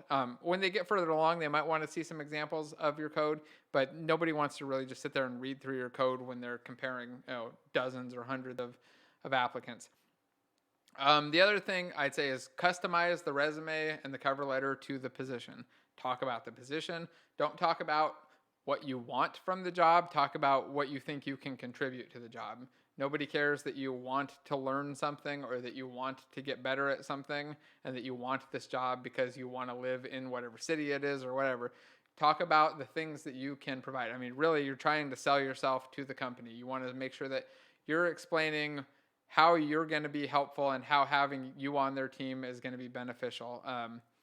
Talk about the skills that you have that are relevant and put those at the top. So if you've got a list of skills on your thing and like you're really good at Excel, nobody cares, right? Like unless it's a project management job, put the things that people care about, put the specific things for that job. If it's a 3D job, and they're working on a 3D project, put the things related to 3D at the top. Put the engine that you're working with, that they're working with at the top of your skills. Don't leave that down buried in the bottom. If you've worked in Unreal, Game Maker, and Unity, and you're applying for an Unreal job, don't put the Unity and Game Maker stuff and then have Unreal down at the bottom. Move Unreal to the top. Reorganize it and make sure that the things that people care about are at the top, because that way those are going to catch their eye. They don't have to go dig through and see like, okay, because people generally just think that the thing at the top is the thing you're best at, and then it kind of goes in order. It's just a natural thing you're going to get when you're reading these things. So good portfolio with ideally a game that you can play in 20 to 30 seconds and get a good idea of how it works, where you don't have to read a lot of text. You don't have to understand like instructions. You don't have to give out big instructions and a sheet on how to play it, and it's not confusing. And then just a really clean resume that explains what you're good at and the skills that you can bring to the table. Can you do a tutorial on procedural generation? Yeah, I can do that sometime. What's a quaternion rotation hierarchy in local versus global space? I read global, it's YXZ and ZXY for local space. Can you explain why? I can't explain why. No, I'll do a full video on quaternions. This is like the second or third question on quaternions. So I think I'll just do a video that explains how they work and does it very visually. It's not the kind of thing I can explain in words, I don't think. I'm terrible at that. How to access game objects that are not active, like find with tag, for example. I would say don't use find with tag. I hate find with tag. I hate tags in general because it's really easy to mess up and break things. People create, copy game objects, miss the tag. Designers work on game objects, miss the tag. It's just too easy to screw up. So I would say find object of type and use the generic type with the greater than, less than. That can find it, and there's a get component in children, or just setting up those references as a serialized field or something in the onValidate, where you're setting up a serialized field and using onValidate to grab them as a child or something like that. I generally avoid find with tag at almost all costs. How do dev kit work? I'm not sure what you mean there. Sorry. You elaborate. I'd be happy to answer though. Unless you mean like PlayStation dev kits and Xbox dev kits. Those are kind of a pain to work with, and they're pricey, and you have to get approved for them. They're interesting though. It's fun, but it's not an easy thing to jump into. Are there differences, limitations to altering prefab variants using code versus normal game objects? No, because you're just essentially they work just like a prefab.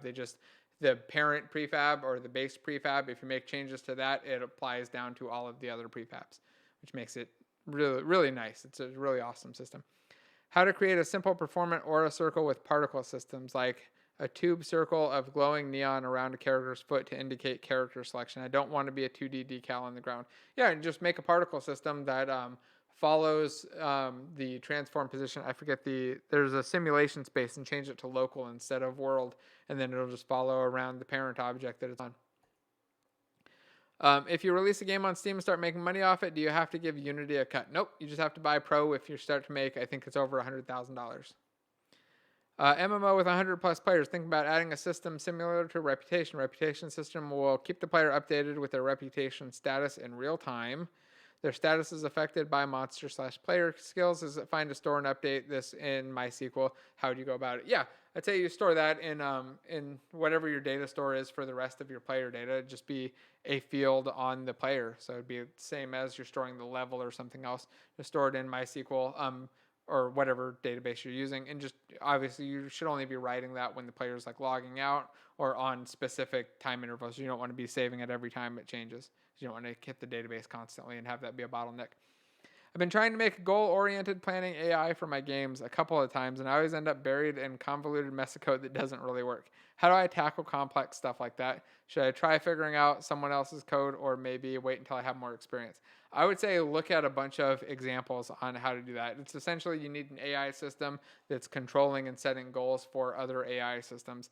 It depends It also sometimes is overkill for what people want. Sometimes they think they need that, but they really just want a simple state machine that handles all this stuff. So I'd say look at some examples of it. It's one of the things I was going to do in the architecture course, which is not the course link there. It's on all the other videos. So, and it was a question that came up a lot of the time. People were interested in that. We're going to do AI controlling other AI state machines. Let's go on to the next one. Is there any way to modify vertices at runtime, such as waves of an ocean, and have the player move up and down with waves? Yes. I've done it with a shader, but the player doesn't remain on the surface. Yeah, you can do it with the mesh too. It's just much slower. Doing it with a shader is the faster way.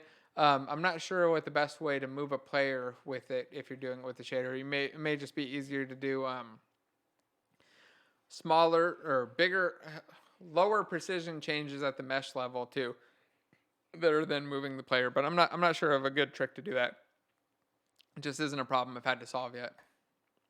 Have you considered making a solo game project long term in a few years? If so, how do you make it work with a family? Yeah, just do it. Ideally as your full-time job. If you can, then you can make it work with your family, because then you're just doing the same amount of work that you would do at a normal job. Of course, you got to save up for that and to make it possible. I'd say it's also hard to know whether or not the project's going to be successful or not, right? Like it's a big gamble. I'd say just start working on it in your spare time, and if it takes off and becomes something that you can do it. You just got to cut out all the other stuff, right? I think of game development as a hobby as just one of those things that you have to prioritize. If you want to do game development as a hobby, you got to cut out, TV or whatever other things that are taking a lot of time, and start doing the game development side for fun. I mean, and for me, it's just a blast. I love doing it and I have fun with it. So I could easily sit and just code all day long if my wife didn't pull me away every now and then. And last one, is it easy to port games from Unity to Mac and consoles? To Mac, yes. To consoles, not so much. Porting to consoles requires a lot, because they have very specific requirements and rules on what you can and cannot do. They have very specific performance requirements. You have to use special versions of Unity to do your deployments out to those things. So console deployments are not easy. Mac deployments and Mac ports are relatively easy, but relatively low payoff, because there's just not a lot of game playing on Macs. Yeah. If your game is a huge hit, though, then you'll prioritize that. But I wouldn't worry about it until you're at that point where, you've saturated the PC market where most of the gaming happens. Cool. I think we're at the end of questions, and I'm exhausted. People are asking if this will be published. It'll just be in there under the live streams like all the rest of them, so you should be able to go back and just watch this whenever you want. I think it usually takes YouTube like 15 to 20 minutes to update it, so that you can rewatch it, so it should just be there, but you can also rewind and stuff and go back through. If you guys like this thing, just remember to hit like and share it and all that, and we'll do some more of these sometime in the future. I have a lot of fun doing them and answering questions. So again, thanks everybody for coming out and asking lots of good questions, and I hope you guys had fun. I had a blast. All right.